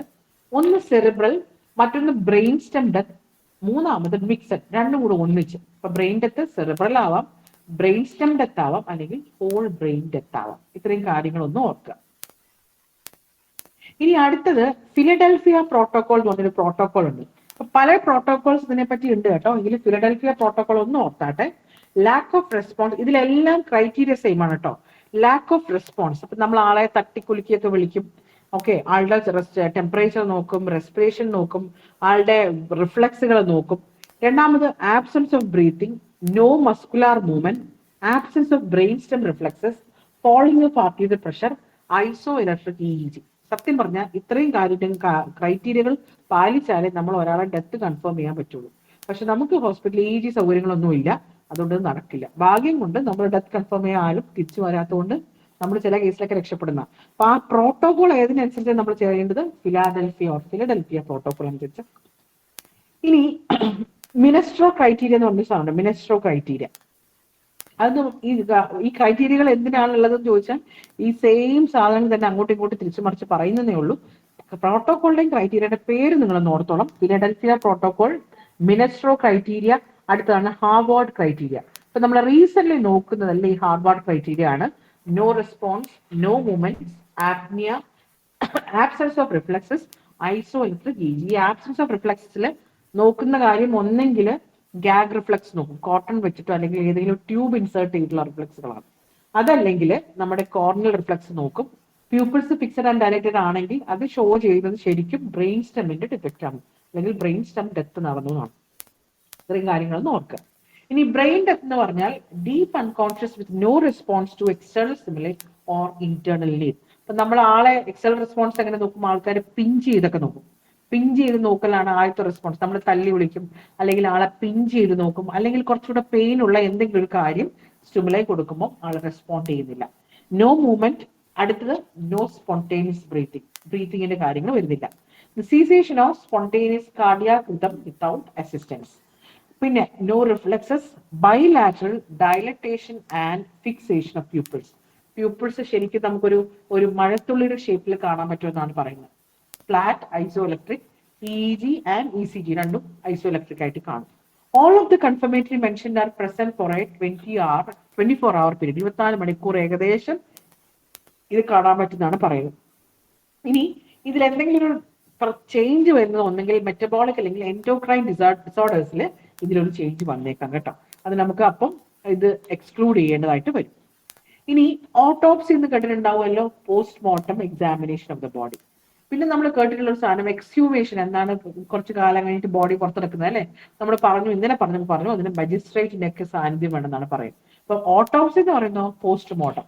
അപ്പൊ എന്തിനാണ് ഓട്ടോപ്സി? ടൈം സിൻസ് ഡെത്ത് അറിയാൻ പറ്റും, കോസ് ഓഫ് ഡെത്ത് അറിയാൻ വേണ്ടി, മാനർ ഓഫ് ഡെത്ത്, സൂയിസൈഡിലാണോ, ആക്സിഡന്റിലാണോ, ഹോമിസൈഡിലാണോ, പിന്നെ ഐഡന്റിറ്റി എസ്റ്റാബ്ലിഷ് ചെയ്യാൻ വേണ്ടിയിട്ട്. ഇനി ന്യൂ ബോൺ ഇൻഫൻസിൽ അവർ ലൈവ് ബർത്ത് ആണോ വയബിൾ ആണോ എന്നൊക്കെ അറിയാൻ വേണ്ടിയിട്ടാണ്. ഓട്ടോപ്സി ടെക്നിക്സ് ഇൻഫൻസിൽ ഇപ്പം നമ്മൾ ഒരു കാര്യം ഫീറ്റസിന്റെ കേസിൽ പറഞ്ഞു, റൂൾ ഓഫ് ഹാഡ്സെ വെച്ച് ഏജ് ഡിറ്റർമിൻ ചെയ്യാൻ. ഇതിന്റെ ഓട്ടോപ്സി ഫോർ ഇൻഫന്റ് ആണെങ്കിൽ നമ്മൾ പറയുന്ന പേരാണ് റോക്കിൻ-ടാസ്കിസ് മെത്തേഡ്. മറന്നു പോകരുത്, നമുക്ക് ഓർമ്മയുള്ളതാ മറന്നുപോയതായിരിക്കും. Rokitansky method. ഇനി പോസ്റ്റ്മോർട്ടം ചെയ്യണമെങ്കിൽ body should be identified by the policeman ആണ്, മസ്റ്റ് ആണ്. ഇനി postmortem same to be conducted എന്ന് പറയുന്നത്, പോസ്റ്റ്മോർട്ടം ചെയ്യുന്നത് എപ്പോഴും ഡേ ലൈറ്റിലാണെന്ന് പറയാം. അല്ലാതെ നമ്മൾ ഇരുണ്ട റൂമുകളിലൊന്നും ചെയ്യാൻ പാടില്ല, ഡേ ലൈറ്റിൽ ചെയ്യണമെന്നാണ് പോസ്റ്റ്മോർട്ടം ചെയ്യേണ്ട കാര്യങ്ങൾ ചെയ്യുമ്പോൾ പറയുന്നത്. അപ്പോൾ പോസിറ്റീവ് ഓട്ടോപ്സിക്കാളും നെഗറ്റീവ് ഓട്ടോപ്സിക്കാണ് important. When gross and microscopic examination, toxicological analysis, laboratory investigation do not provide an adequate explanation. നമ്മൾ കോസ് ഓഫ് ഡെത്തിൻ്റെ എക്സ്പ്ലനേഷൻ കിട്ടുന്നില്ലെങ്കിൽ അതിന് നെഗറ്റീവ് ഓട്ടോപ്സി ആയിട്ടാണ് പറയുന്നത്. ഒന്നെങ്കിൽ നമുക്ക് ഹിസ്റ്ററി കറക്റ്റ് ആയിരിക്കില്ല, എക്സ്റ്റേണൽ എക്സാമിനേഷന്റെ പ്രശ്നങ്ങളോ, അതല്ലെങ്കിൽ ഇൻസഫിഷ്യന്റ് ലബോറട്ടറി എക്സാമിനേഷൻ, ടോക്സിക്കോളജിക്കൽ അനാലിസിസിലെ പ്രശ്നം, ലാക്ക് ഓഫ് ട്രെയിൻഡ് ഡോക്ടേഴ്സ്, ഇങ്ങനെ ഏതെങ്കിലും പ്രശ്നമാകാം. ഒബ്സ്ക്യൂർ ഓട്ടോപ്സി എന്ന് പറഞ്ഞാലോ ഒരു ക്ലിയർ അല്ല എന്നല്ലേ, ഡൺ പ്രോപ്പർലി ആൻഡ് പെർഫെക്റ്റ്ലി, പക്ഷേ no clear cut finding as to keep definite cause of death. നമ്മൾ ഒത്തിരി കേസുകൾ റീസെന്റ് ആള് മരിച്ചതിന്റെ കാരണം എന്താണെന്ന് അറിയുന്നില്ല എന്ന് നമ്മൾ റീസെന്റ് കേട്ടിട്ടുള്ളതാണ് അല്ലേ. Emotional causes, death from fear, freight, shock, അങ്ങനെയും ആകാം അതിന്റെ ഒരു കോസ്. ഇനി നമ്മൾ ഓൾറെഡി ബറി ചെയ്ത ഒരു ബോഡിയെ പുറത്തെടുക്കുന്നതിന് എന്താ പറയാ? എക്സ്ഹ്യൂമേഷൻ. ഇനി അതിന് ഇന്ത്യയിൽ ഒരു ടൈം ലിമിറ്റും ഇല്ലെന്നാണ് പറയുന്നത്. നമ്മൾ ജോളി വധക്കേസിലൊക്കെ ഏകദേശം 10-12 വർഷത്തിന് നിയർ ടു 10-12 വർഷത്തിന് ശേഷമാണ് ബോഡി പുറത്തെടുത്തത്. അപ്പം ഇന്ത്യയിൽ അതിനൊരു ടൈം ലിമിറ്റ് പറയുന്നില്ല. പിന്നെ ഒരു ബോഡി എക്സ്ഹ്യൂം ചെയ്യണമെങ്കിൽ എപ്പോഴും ഫസ്റ്റ് ക്ലാസ് ജുഡീഷ്യൽ മജിസ്ട്രേറ്റിൽ നിന്നോ ചീഫ് ജുഡീഷ്യൽ മജിസ്ട്രേറ്റിൽ നിന്നോ നമുക്കൊരു കൺസെന്റ് കിട്ടിയിരിക്കണം. ഇനി എത്ര സാമ്പിൾ എടുക്കണമെന്ന് ചോദിച്ചാൽ ഏകദേശം 6 തൊട്ട് 7 സാമ്പിൾ ഓഫ് മഡ് വേണം എടുക്കാൻ. ഓക്കെ. എക്സ്ഹ്യൂമേഷൻ ചെയ്യുന്നത് in the presence of a police officer, in the supervision of a medical officer, return order from the first class magistrate. അപ്പൊ ആരുടെയാണ് ചോദിച്ചാൽ ഫസ്റ്റ് ക്ലാസ് മജിസ്ട്രേറ്റിന്റെ, അതിന്റെ റാങ്ക് അബവ് ആണെങ്കിൽ കുഴപ്പമില്ല, ഒരു ഫസ്റ്റ് ക്ലാസ് മജിസ്ട്രേറ്റിന് എന്തായാലും അല്ലെങ്കിൽ ചീഫ് ജുഡീഷ്യൽ മജിസ്ട്രേറ്റിന് വേണം. ഇനി ഫോറൻസിക് ടാക്സോണമി കേട്ടിട്ടുണ്ടോ? Inter disciplinary study and interpretation of the post-mortem process in human remains in context. That is history of the change following death. അതിനെ കുറിച്ചൊരു ഹിസ്റ്ററി മൊത്തവും പഠിക്കുന്ന ഫോറൻസിക് ടാക്സോണമി. ഒന്ന് ഓർക്കണേ, എക്സ്ഹ്യൂമേഷന് ഇന്ത്യയിൽ ലിമിറ്റ് ഇല്ല. ഇനി നമ്മൾ പോസ്റ്റ്മോർട്ടം ചേഞ്ചസിനെ കുറിച്ച് പഠിക്കുകയാണ്. പോസ്റ്റ്മോർട്ടം ചേഞ്ചസിലെ ഇത് ചോദിച്ചിട്ടുള്ളത് കണ്ടിട്ടുണ്ട്. ഈ ക്വസ്റ്റ്യൻ പേപ്പറിലാണോ ഞാൻ ഓർക്കുന്നില്ല, എങ്കിലും നമ്മൾ ഈ ഓരോ ഗ്രൂപ്പുകാർ നടത്തുന്ന ക്വസ്റ്റ്യൻ പേപ്പറിൽ ഞാൻ കണ്ടിട്ടുണ്ട്. പോസ്റ്റ്മോർട്ടം ചേഞ്ചസിനെ നമ്മൾ immediate change, early change, late change, ഇങ്ങനെ 3 ആയിട്ട് തിരിക്കുന്നു. ഇതിൽ ഏതിലും ആണ് ഇത് വരുന്നതെന്ന് എപ്പോഴും ചോദിക്കാറുണ്ട്. അതിൽ തന്നെ ഈ ഇമ്മീഡിയറ്റും ഏർലി ആണ് എപ്പോഴും കൺഫ്യൂസിങ്. അപ്പൊ ഇമ്മീഡിയറ്റ് ചേഞ്ച് എന്ന് പറയുന്നത് 3 കാര്യങ്ങളാണ്: loss of voluntary power, loss of cessation of circulation, cessation of respiration. അത് സൊമാറ്റിക് ഡെത്തിന്റെ കാര്യമായതുകൊണ്ട് ബിഷപ്സ് റിപ്പോർട്ട് ഓഫ് ലൈഫ് ആണ് ഇതിൽ ഇൻക്ലൂഡ്. അപ്പൊ loss of voluntary power, cessation of circulation and cessation of respiration, ഇതാണ് ഇമ്മീഡിയറ്റ് കോസ് എന്ന് പറയുന്നത്. അതേസമയം ഏർലി കോസ് വരുന്നത്, മറന്നുപോയത് രണ്ടും കണ്ടു, നമുക്ക് രണ്ടും ഇമ്മീഡിയറ്റ് ഏർലി നമ്മൾ എന്ത് ഡിഫറൻസ് ആണെന്ന് നോക്കും. ആദ്യം നമ്മുടെ ശ്വാസം പോവാണ് ചെയ്യുക, അത്രയും ഓർക്ക്. ആദ്യം നമുക്ക് ശ്വാസം പോവല്ലേ ചെയ്യാം. ആള് വടിയായി കാലിയായി കാറ്റ് പോയി എന്നൊക്കെ നമ്മൾ കൊളോക്കിയലായിട്ട് പറയാറുണ്ട്. അത് തന്നെ ഇമ്മീഡിയറ്റ് ചേഞ്ച്. സർക്കുലേഷൻ പോവുക, റെസ്പിറേഷൻ പോവുക, ആളുടെ വോളണ്ടറി റെസ്പോൺസ് പോവുക, അതാണ് ഇമ്മീഡിയറ്റ്, തൊട്ട് അപ്പ ജസ്റ്റ് ഫ്രാക്ഷൻ ഓഫ് സെക്കൻഡ്സിൽ നടക്കുന്നത്. ഏർലി അതെന്ന് പറഞ്ഞാൽ സെല്ലുലാർ ഡെത്തായി എന്ന് പറഞ്ഞാൽ മോളിക്കുലാർ ഡെത്തായി. അതെന്ന് പറയുന്നത് ഒന്ന് ലോസ് ഓഫ് ഇലാസ്റ്റിസിറ്റി, മറ്റത് changes in the eye, primary flaccidity of muscles, cooling of the body, postmortem lividity, rigor mortis. Cooling of the body മറ്റൊരു പേരാണ് ആൽഗർ മോട്ടിസ്. പോസ്റ്റ്മോർട്ടം ലിബിഡിറ്റി ആണ് നിങ്ങൾ കേട്ടിട്ടാണോ അല്ലെ, കഡാവറിക് ലിബിഡിറ്റി ഓർ കലോറിക് ലിബിഡിറ്റി എന്നൊക്കെ പറയുന്ന സാധനമൊക്കെ ഈ ലിബിഡിറ്റി ആണ്. റിഗർ മോട്ടിസ് എന്ന് പറഞ്ഞാൽ റിഗർ റിജിഡ് ആവുന്നത്, ഓക്കെ, മസിൽസ് ഒക്കെ സ്റ്റിഫ് ആവുന്ന സ്റ്റേജ്. ഓക്കെ, ഇനി ലേറ്റ് ആണ് നമുക്ക് എല്ലാവർക്കും പരിചയമുണ്ട് പ്യൂട്രിഫാക്ഷൻ, അഡിപ്പോസ് ഇൻഫ്ലമേഷൻ, മമ്മിഫിക്കേഷൻ ഒക്കെ. ഒരു ജീർണിച്ച രീതിയിൽ ബോഡി കണ്ടു എന്നൊക്കെ പറയുന്നത് ഈ പ്യൂട്രിഫാക്ഷൻ സ്റ്റേജസ് ആണ്. നമ്മൾ ചേഞ്ചസ് ഓഫ് ഐസ് ഒന്ന് പറയാം. ചേഞ്ചസ് ഓഫ് ഐ എപ്പോഴും ചോദിക്കുന്ന ടെക്കൈൻ ഓയിൽ എന്ന് പറയുന്ന ഈ സാധനം തന്നെയാണ്. പക്ഷേ ചിലപ്പോൾ കെമിക്കൽ ചേഞ്ചസ് കൂടെ ചോദിച്ചാൽ ടെക്സ്റ്റ് ബുക്കിൽ ഇപ്പോൾ ഈ കെമിക്കൽ ചേഞ്ചസ് കൂടെ പറയാറുണ്ട് കേട്ടോ. അപ്പൊ ഒന്ന് ചേഞ്ചസ് ഇൻ ദ ഐയിൽ കോർണിയൽ റിഫ്ലക്സ് പോകുന്നു. അപ്പൊ നമ്മൾ ചെയ്യുന്നത് അവരുടെ കോർണിയൽ റിഫ്ലക്സ് ടെസ്റ്റ് ചെയ്യുന്നു, അതിൽ കോർണിയൽ റിഫ്ലക്സ് നഷ്ടപ്പെട്ടു. രണ്ടാമത് കോർണിയൽ ഒപ്പേസിറ്റി കാണുന്നു. അടുത്താണ് ടെക്കൈൻ ഓയിൽ. എന്താ ടെക്കൈൻ noire? It is a triangular zone of reddish brown discolouration on either side of the cornea which is formed within 3 to 4 hours. That is, അതായത് കണ്ണിങ്ങനെ തുറന്നു തന്നെ ഇരിക്കുകയാണെങ്കിൽ ഈ സെൽ ഡിബ്രിസ് എല്ലാം കൂടി നമ്മുടെ കോർണിയയുടെ രണ്ട് വശത്തായിട്ട് കാണുന്ന ഒരു ട്രയാങ്കുലർ ഷേപ്ഡ് ആയിട്ടുള്ള ഒരു ഡിസ്കളറേഷൻ ആണ്. മ്യൂക്കസ്, അതുപോലെ സെൽ ഡിബ്രിസ്, ഡസ്റ്റ്, ഇതെല്ലാം കൂടി ചേർന്ന് ഒരു ഡിസ്കളറേഷൻ, ഒരു കോഫി ബ്രൗൺ ഡിസ്കളറേഷൻ പോലെ കാണും. അതെന്ന് പറയുന്നത് ഓപ്പൺ ഐസിലാണ് കാണുന്നത് കേട്ടോ. ദാറ്റ് ഇസ് കോൾഡ് ആസ് ടെക്കൈൻ ഓയിൽ. ഇനി ഐബോൾസ് ഫ്ലാസിഡ് ആണല്ലേ, അപ്പൊ അതുകൊണ്ടാണ് നമ്മൾ മരിച്ച ഉടനെ കണ്ണടയ്ക്കാറുണ്ട് അല്ലെ, കണ്ണ് വലിച്ചടയ്ക്കാം. അപ്പൊ ചെയ്തു, പിന്നെ അത് ചെയ്തില്ലെങ്കിൽ കണ്ണ് തുറന്നിട്ടുണ്ടാവും. So that is flaccid eyeballs due to the loss of intraocular tension. It is the first change in eye after death. Pupils ആണെങ്കിൽ നമ്മൾ എക്സ്റ്റേണലി നോക്കുമ്പോൾ ആദ്യം നടക്കുന്ന കാര്യം പ്യൂപ്പിൾസ് ഫിക്സ്ഡ് ആൻഡ് ഡയലേറ്റഡ് ആയിരിക്കും. അതിനുശേഷം പ്യൂപ്പിൾസ് കൺസ്ട്രക്ട് ചെയ്തേക്കാം. നമ്മൾ പറഞ്ഞില്ലേ ഏകദേശം 24 hours വരേക്ക് ചേഞ്ചസ് കാണാം, പിന്നെ അത് മാറാം. അപ്പൊ പിന്നെ അത് ഒരുപക്ഷെ കൺസിഡർ ആവാം, പക്ഷെ ആദ്യം പ്യൂപ്പിൾസ് ഫിക്സ്ഡ് ആൻഡ് ഡയലേറ്റഡ് ആയിരിക്കും. റെറ്റിനൽ വെസൽസിൽ ഒരു രണ്ട് സൈൻ കാണുന്ന പറയുന്നുണ്ട്. അതിലൊന്ന് fragmentation of the blood columns, അതിന് നമ്മൾ പറയുന്ന പേരാണ് Kevorkian sign. Kevorkian sign in the retinal vessels appear within 1 minute after death. 1 minute after death and persists about 1 hour. 1 മണിക്കൂർ വരേക്കും അത് ലാസ്റ്റ് ചെയ്യാറുണ്ട് കേട്ടോ. കിവോർക്കിയൻ സൈൻ എന്ന് പറഞ്ഞാൽ ആ ബ്ലഡ് കോളം ഇങ്ങനെ ഫ്രാഗ്മെന്റഡ് ആയിട്ട് കാണുക. ഇനി ഇതിലെ കെമിക്കൽ ചേഞ്ചസ് എന്താണ്? Rise in the potassium level of vitreous humour. Vitreous ഹ്യൂമറിന്റെ പൊട്ടാസ്യം ലെവൽ വർദ്ധിക്കുകയാണ് ചെയ്യുക. അപ്പോൾ ഒന്ന് ഓർക്കണേ, ഇതിൽ ഏതെങ്കിലും ഒരു ചേഞ്ച് ചോദിച്ചാൽ അല്ലെങ്കിൽ നമുക്ക് സ്റ്റേറ്റ്മെന്റ് വൈസ് ചോദിച്ചാൽ ഓർക്കണം. ഒന്ന് ടെക്കൈൻ ഓയിൽ ആണ്, നമ്മളെ കോർണിയൽ റിഫ്ലക്സ് നഷ്ടപ്പെടും, ഫ്ലാസിഡ് ഐബോൾസ് ആണ്, പ്യൂപ്പിൾസ് ഡയലേറ്റഡ് ആൻഡ് ഫിക്സ്ഡ് ആണ്. റെറ്റിനൽ വെസൽസ് എന്ന് പറയുന്നത് കിവോർക്കിയൻ സൈൻ ഓർക്കുക, ഫ്രാഗ്മെന്റേഷൻ ആണ്, പൊട്ടാസ്യം കൂടുകയാണ് ചെയ്യുക. സോഡിയം അതേസമയം കുറയും, പൊട്ടാസ്യം കൂടുകയാണ് ചെയ്യുക കേട്ടോ. ഇനി സസ്പെൻഡഡ് ആനിമേഷൻ നമുക്കെല്ലാം 67 ഫോറസം അനുഭവം ഉള്ളതാണ്, അല്ലെങ്കിൽ പഠിച്ചിട്ടുള്ളതാണ്. Signs of the life are not found, it is due only interpret for some time. Life continues after resuscitation. New ബോൺസിലാണെങ്കിൽ ഡ്രൗണിങ്, ഒന്നെങ്കിൽ ന്യൂ ബോൺസിലാണെങ്കിൽ നമ്മൾ കേട്ടുകയാണല്ലേ, കുഞ്ഞ് ജനിച്ചപ്പോൾ കരഞ്ഞിട്ടുണ്ടായിരുന്നില്ല, പിന്നെയാണ് കരഞ്ഞത്. Drowning, electrocution, cholera, shock, sunstroke, ഇൻസാനിറ്റിയിലൊക്കെ ഇത് സംഭവിക്കാം. പിന്നെ ചില യോഗീസ് ഒക്കെ ചെയ്തിട്ടുണ്ടെന്നൊക്കെ നമ്മൾ പറഞ്ഞു കേട്ടിട്ടുണ്ടല്ലോ, യോഗ പ്രാക്ടീഷണേഴ്സ് ഒക്കെ അങ്ങനെ ചെയ്യാറുണ്ടെന്നൊക്കെ പറഞ്ഞു കേട്ടിട്ടുണ്ട്. ഇനി ഫസ്റ്റ് തിങ് ആണ് ആൽഗർ മോട്ടിസ്. ഞാൻ നേരത്തെ പറഞ്ഞു കൂളിംഗ് ഓഫ് ദ ബോഡി. അപ്പൊ അത് ഏതിലാണ് വരുന്നത്? ഇമ്മീഡിയറ്റിലല്ല, ഏർലിയിലാണ് വരുന്നത് കേട്ടോ. ഏർലി മറന്നു പോകരുത്. Algor mortis coming under early ചേഞ്ചസിലാണ്. That is cooling of the body. Rate of cooling എന്ന് പറയുന്നത് ഫസ്റ്റ് ഹാഫിൽ അല്ലെങ്കിൽ ഫസ്റ്റ് 6 hours ഏകദേശം 2.5 ഡിഗ്രി ഫാരൻഹീറ്റിലാണ്. ചില ടെക്സ്റ്റ് ബുക്കിൽ അത് 0.4 to 0.5 എന്നൊക്കെ ഞാൻ കണ്ടിരുന്നു. എങ്കിലും റിലയബിൾ ആയിട്ട് എനിക്ക് തോന്നുന്നത് 2.5 ഡിഗ്രി ഫോളിംഗ് തന്നെയാണ് കേട്ടോ. നെക്സ്റ്റ് അവേഴ്സിലാണ് 0.4 to 0.6 ആണ്. ട്രോപ്പിക്കൽ ക്ലൈമറ്റിലൊക്കെ ഇത് കുറച്ചുകൂടെ റഫ്ലി ആയിട്ടായിരിക്കും, അത് 0.5 to 0.7 ആയിരിക്കും ആയിരിക്കും. Cooling is more rapid in humid atmosphere than in dry atmosphere. Curve of cooling എന്ന് പറയുന്നത് ഒരു സിഗ്മോയിഡ് ആയിട്ടോ അല്ലെങ്കിൽ ഇൻവേർട്ട് എസ് പാറ്റേൺ ആയിട്ട് കാണാം. അതൊന്ന് ഓർക്കണേ. ആദ്യത്തെ 6 മണിക്കൂറിൽ ആള് 1 മണിക്ക് മരിച്ചുവെങ്കിൽ ഫസ്റ്റ് 6 hours 6 മണിക്കൂറിനുള്ളിൽ അത് 2.5 കുറയും. പിന്നീട് അത് 0.4 0.6 ഡിഗ്രി ആയിട്ടായിരിക്കും കൂളിംഗ് നടക്കുകയുള്ളൂ. അപ്പൊ നമ്മൾ എന്ത് ചെയ്യും, ഒരു 25 സെന്റിമീറ്റർ മെഷർ ചെയ്യുന്നതാണ് പറയുന്നത്. ഒരു 25 സെന്റിമീറ്റർ ലെങ്ത് ഉള്ള തെർമോമീറ്റർ, അതിന് ഏകദേശം 50°C വരെ റേഞ്ച് ഉണ്ടാകണം. അതൊരു 8 to 10 സെന്റിമീറ്റർ ഇൻസേർട്ട് ചെയ്യും. കൂടുതൽ നമ്മൾ റെക്ടൽ ഏരിയ ആണ് പ്രിഫർ ചെയ്യുന്നത്. 8 to 10 സെന്റിമീറ്റർ അത് ഇൻസേർട്ട് ചെയ്തിട്ടാണ് നമ്മൾ ടെമ്പറേച്ചർ നോക്കണം എന്നാണ് പറയുന്നത്. അപ്പൊ അതിന്റെ കേർവ് ഓഫ് കൂളിംഗ് എന്ന് പറയുന്നത് എപ്പോഴും ഒരു സിഗ്മോയിഡ് പാറ്റേൺ ആണെന്ന് ഒന്ന് ഓർക്കുക. ഇനി ഇതിന് അതിനേക്കാളും പ്രധാനമുള്ള സാധനമാണ് ഈ പോസ്റ്റ് മോർട്ടം കലോറിസിറ്റി. കലോറിസിറ്റി എന്ന് പറയുമ്പോൾ തന്നെ സംതിങ് ടെമ്പറേച്ചർ റിലേറ്റഡ് ആണെന്ന് നമുക്ക് മനസ്സിലാവും അല്ലേ. പോസ്റ്റ് മോർട്ടം എന്ന് പറയുമ്പോൾ മരണത്തിന് ശേഷം ടെമ്പറേച്ചർ കൂടുന്നു. So the temperature of the body rises up for the first 2 hours after death.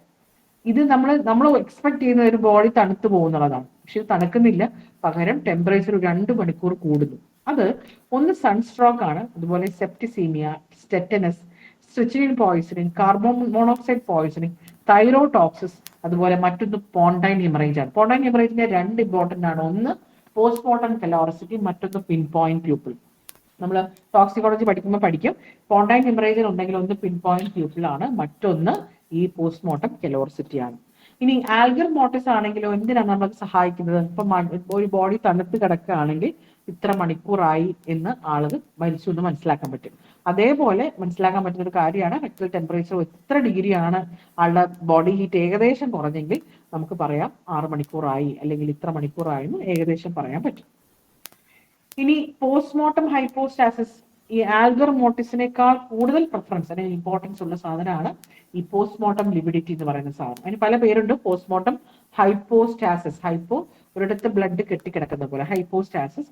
Postmortem staining, അപ്പൊ ഒരു സ്റ്റെയിനിങ് ഒരു കളർ പോലെ വരും. ലിവർ മോർട്ടിസ് അല്ലെങ്കിൽ കഡാവറിക് ലിവിഡിറ്റി എന്ന് പറയും.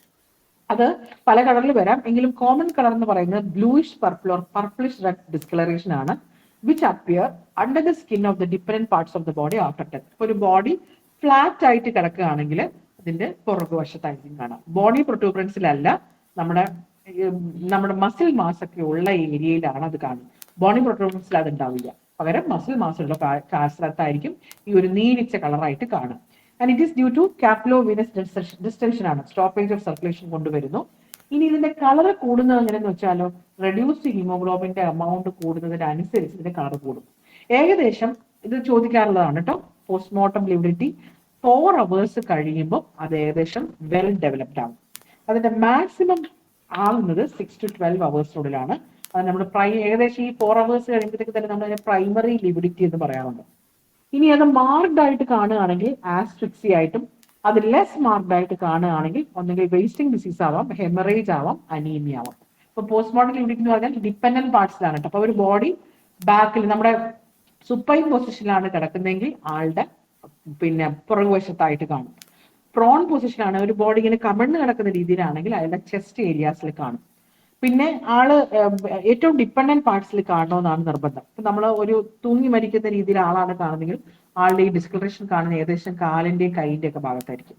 ഇനി അല്ല, ഒരു റണ്ണിങ് വാട്ടറിൽ ആളെ പോകുകയാണെങ്കിൽ ഈ പോസ്റ്റ്മോർട്ടം ലിവിഡിറ്റി ചിലപ്പോൾ ഉണ്ടായി എന്ന് പോലും പറ്റില്ല. അതാണ് ഇതിന്റെ ഒരു പ്രത്യേകത. അപ്പം ഈ പോസ്റ്റ്മോർട്ടം ലിവിഡിറ്റി ഡെവലപ്പ് ചെയ്തെങ്കിൽ ആള് മരിച്ചിട്ട് 4 മണിക്കൂറായെന്ന് പറയും. നല്ല മാക്സിമം ആയി ഡെവലപ്പ് ചെയ്തെങ്കിൽ 6 to 12 hours എന്ന് പറയും.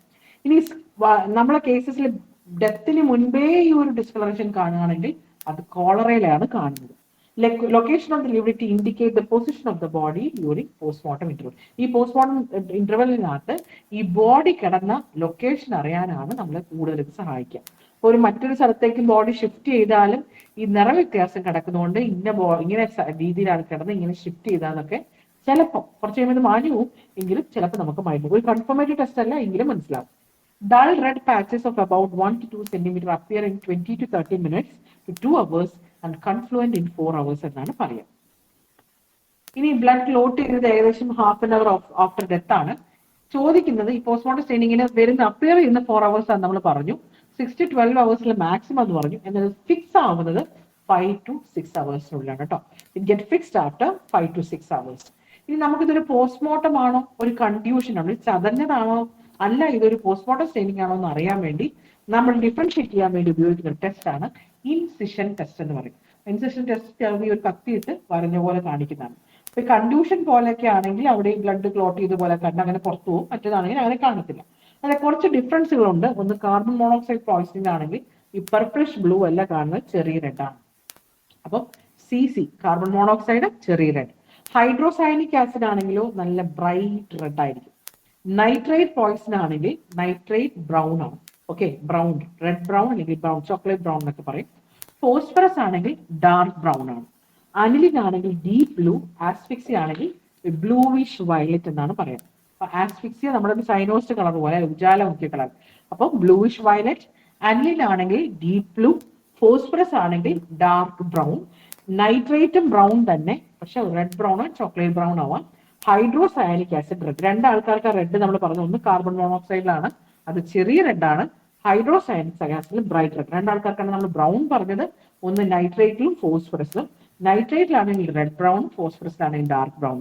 അനിലിനാണെങ്കിൽ ഡീപ് ബ്ലൂ, ആസ്ഫിക്സിയിലാണെങ്കിൽ bluish violet or purple colour. ഇനി അടുത്ത് നമ്മൾ പറഞ്ഞത് ഒന്ന് ആൽഗർ മോർട്ടിസ് ആണെന്ന് പറഞ്ഞത്, അടുത്തത് ലിവർ മോർട്ടിസ് പറഞ്ഞു. ഇനി നമ്മൾ റിഗർ മോർട്ടിസിനെ കുറിച്ച് പറയണം, അതായത് മസ്കുലാർ ചേഞ്ചസ്. മസ്കുലാർ ചേഞ്ചസിൽ ആദ്യം നമുക്ക് കിട്ടുന്നത് പ്രൈമറി റിലാക്സേഷൻ ആണ്. അത് നമ്മൾ പ്രൈമറി ഫ്ലാസിലിറ്റി എന്ന് പറയും. രണ്ടാമത്തെ സ്റ്റേജിലാണ്, അത് 2 hours ശേഷമൊക്കെയാണ് സ്റ്റാർട്ട് ചെയ്യുക, റിഗർ മോർട്ടിസ്. ഇങ്ങനെ സ്റ്റിഫ് ആയിട്ട് ആൾ കിടക്കും. നമുക്ക് ആളെ കൈ അന്നേരത്തേക്ക് നീക്കാനോ മറിക്കാനോ ശ്രമിച്ചാൽ പറ്റില്ല. ഏറ്റവും ബുദ്ധിമുട്ട് വരുന്നത് നമ്മുടെ ഐസ് ഒക്കെ റിജിഡായി നമുക്ക് കണ്ണ് തുറന്ന് തന്നെ ഇരിക്കേണ്ടി വരും. മൂന്നാമത്തെ സ്റ്റേജിലാണ് ഫ്ലാസിലിറ്റി, സെക്കൻഡറി ഫ്ലാസിലിറ്റി വരിക. Primary flaccidity during the stage death is somatic and last for only 1 to 2 hours. അപ്പൊ നമ്മൾ എടുക്കുന്നിടത്തൊരു കോൺടാക്ട് ഫ്ലാറ്റനിങ് പോലെയും കാണാൻ പറ്റും. റിഗർ മോർട്ടിസ് എന്ന് പറഞ്ഞാൽ കഡാവറിക് ലിവിഡിറ്റി എന്ന് പറയും, റിജിഡിറ്റി എന്ന് പറയും. അത് it is A stage of stiffening of muscles. നേരത്തെ പറഞ്ഞു ഓർക്കുന്നുണ്ടോ, ATP ആണ് നമ്മുടെ മസിൽസിന് റെസ്പോൺസിബിൾ ആയിരിക്കും ഇലാസ്റ്റിസിറ്റിക്കും പ്ലാസ്റ്റിസിറ്റിക്കും ഒക്കെ.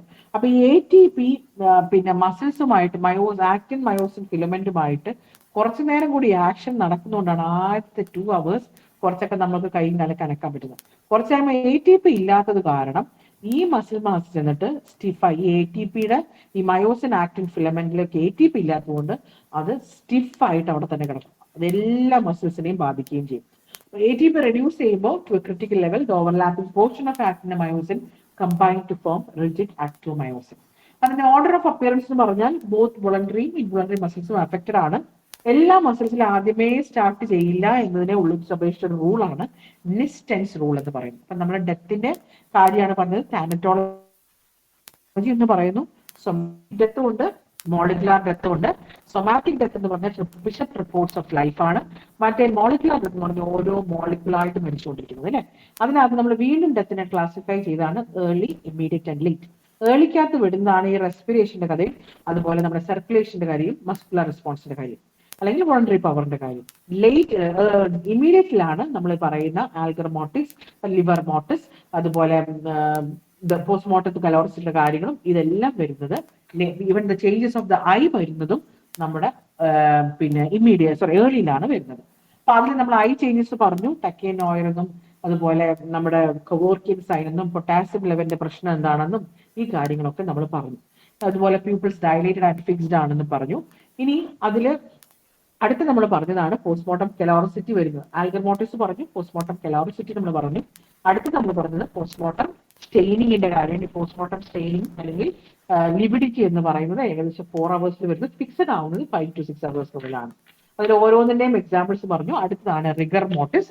റിഗർ മോർട്ടിസ് എന്ന് പറഞ്ഞാൽ കഡാവറിക് റിജിഡിറ്റി ആണ്. അപ്പൊ അത് ബോത്ത് വോളണ്ടറി ആൻഡ് ഇൻവോളണ്ടറി മസിൽസിൽ സ്റ്റാർട്ട് ചെയ്യും. It does not start in all muscles simultaneously. ഓരോന്നായിട്ട് അങ്ങനെ ഒറ്റയടിക്കായിട്ടായിരിക്കില്ല, എല്ലാം കൂടി ആയിട്ടൊക്കെ വരുന്നത്. And that is simultaneously start ചെയ്യുന്നില്ല എന്നതിനുള്ള റൂളാണ് നിസ്റ്റൻസ് റൂൾ എന്ന് പറയുന്നത്. ഏറ്റവും ഫസ്റ്റ് അപ്പിയർ ചെയ്യുന്ന ഇൻവോളണ്ടറി മസിൽസ് എന്ന് പറയുന്നത് ഹാർട്ടിലാണ്. ഇനി അല്ലാതെ നമുക്ക് കാണുന്ന രീതിയിലാണ്. എക്സ്റ്റേണലി ആണെങ്കിൽ that is beginning in the eyelid, neck, lower jaw, passes upward and to muscles of face, then passes downwards. ഒരു സെയിം ഓർഡറിലാണ് ഇത് വരുന്നത്. എങ്ങനെ വന്നു ആ രീതിയിലാണ് ഇത് പാസിംഗ് ഓഫ് ചെയ്യുന്നത്. അതായത് സെക്കൻഡറി ഫ്ലാസിലേറ്റിൽ പോകുന്നത് ഇതേ റിവേഴ്സ് ഓർഡറിലാണ് പോകുന്നത്. ഓക്കെ, ഇതേ ഓർഡറിലാണ് പോകുന്നത്. അപ്പം ആദ്യത്തെ ഇൻവോളണ്ടറി മസിൽ എന്ന് പറയുന്നത് നമ്മുടെ ഹാർട്ട് മസിലിനെയാണ് അഫക്ട് ചെയ്യുന്നത് കേട്ടോ. അപ്പൊ അതുകൊണ്ട് തന്നെ നമ്മൾ പറയുന്ന കേട്ടല്ലോ നേരത്തെ ട്രാൻസ്പ്ലാന്റേഷന് വേണ്ടി ഇമ്മീഡിയറ്റ്ലി കൊടുക്കേണ്ട അവയവങ്ങൾ അല്ലെങ്കിൽ പ്രധാനപ്പെട്ട അവയവങ്ങളെല്ലാം ഇമ്മീഡിയറ്റ്ലി പാസ് ചെയ്യണം, അല്ലെങ്കിൽ അവരുടെ മസിൽസിൽ ഈ റിഗർ മോർട്ടിസ് ഡെവലപ്പ് ചെയ്യും. ഇനി rigor of erector pili muscles may cause roughness of skin, അതിനെ നമ്മൾ ക്യൂട്ടിസ് ആൻസറിനെ പോലെ കാണും.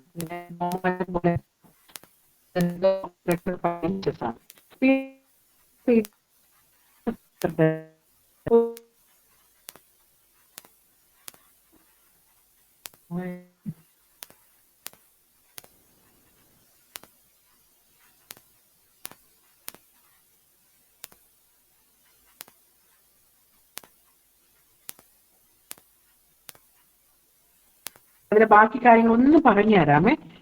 ഇനി വീടിനെ കണക്ട് ചെയ്യുമ്പോൾ കിട്ടുന്നില്ല, നെറ്റ് കട്ടായതുപോലെ കാണിക്കുന്നു. ശരി, ഞാൻ ഓഡിബിൾ ആണല്ലോ അല്ലെ? ഓഡിബിൾ ആണോ? ആണ് മാം. അതെ അതെ.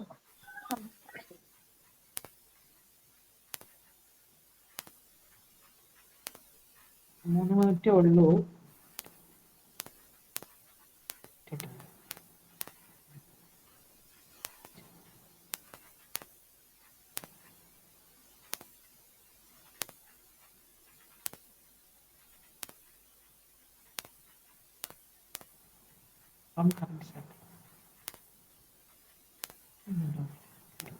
ഓക്കെ, ഞാൻ അത് മാത്രം ഒന്ന് പറയാവേ.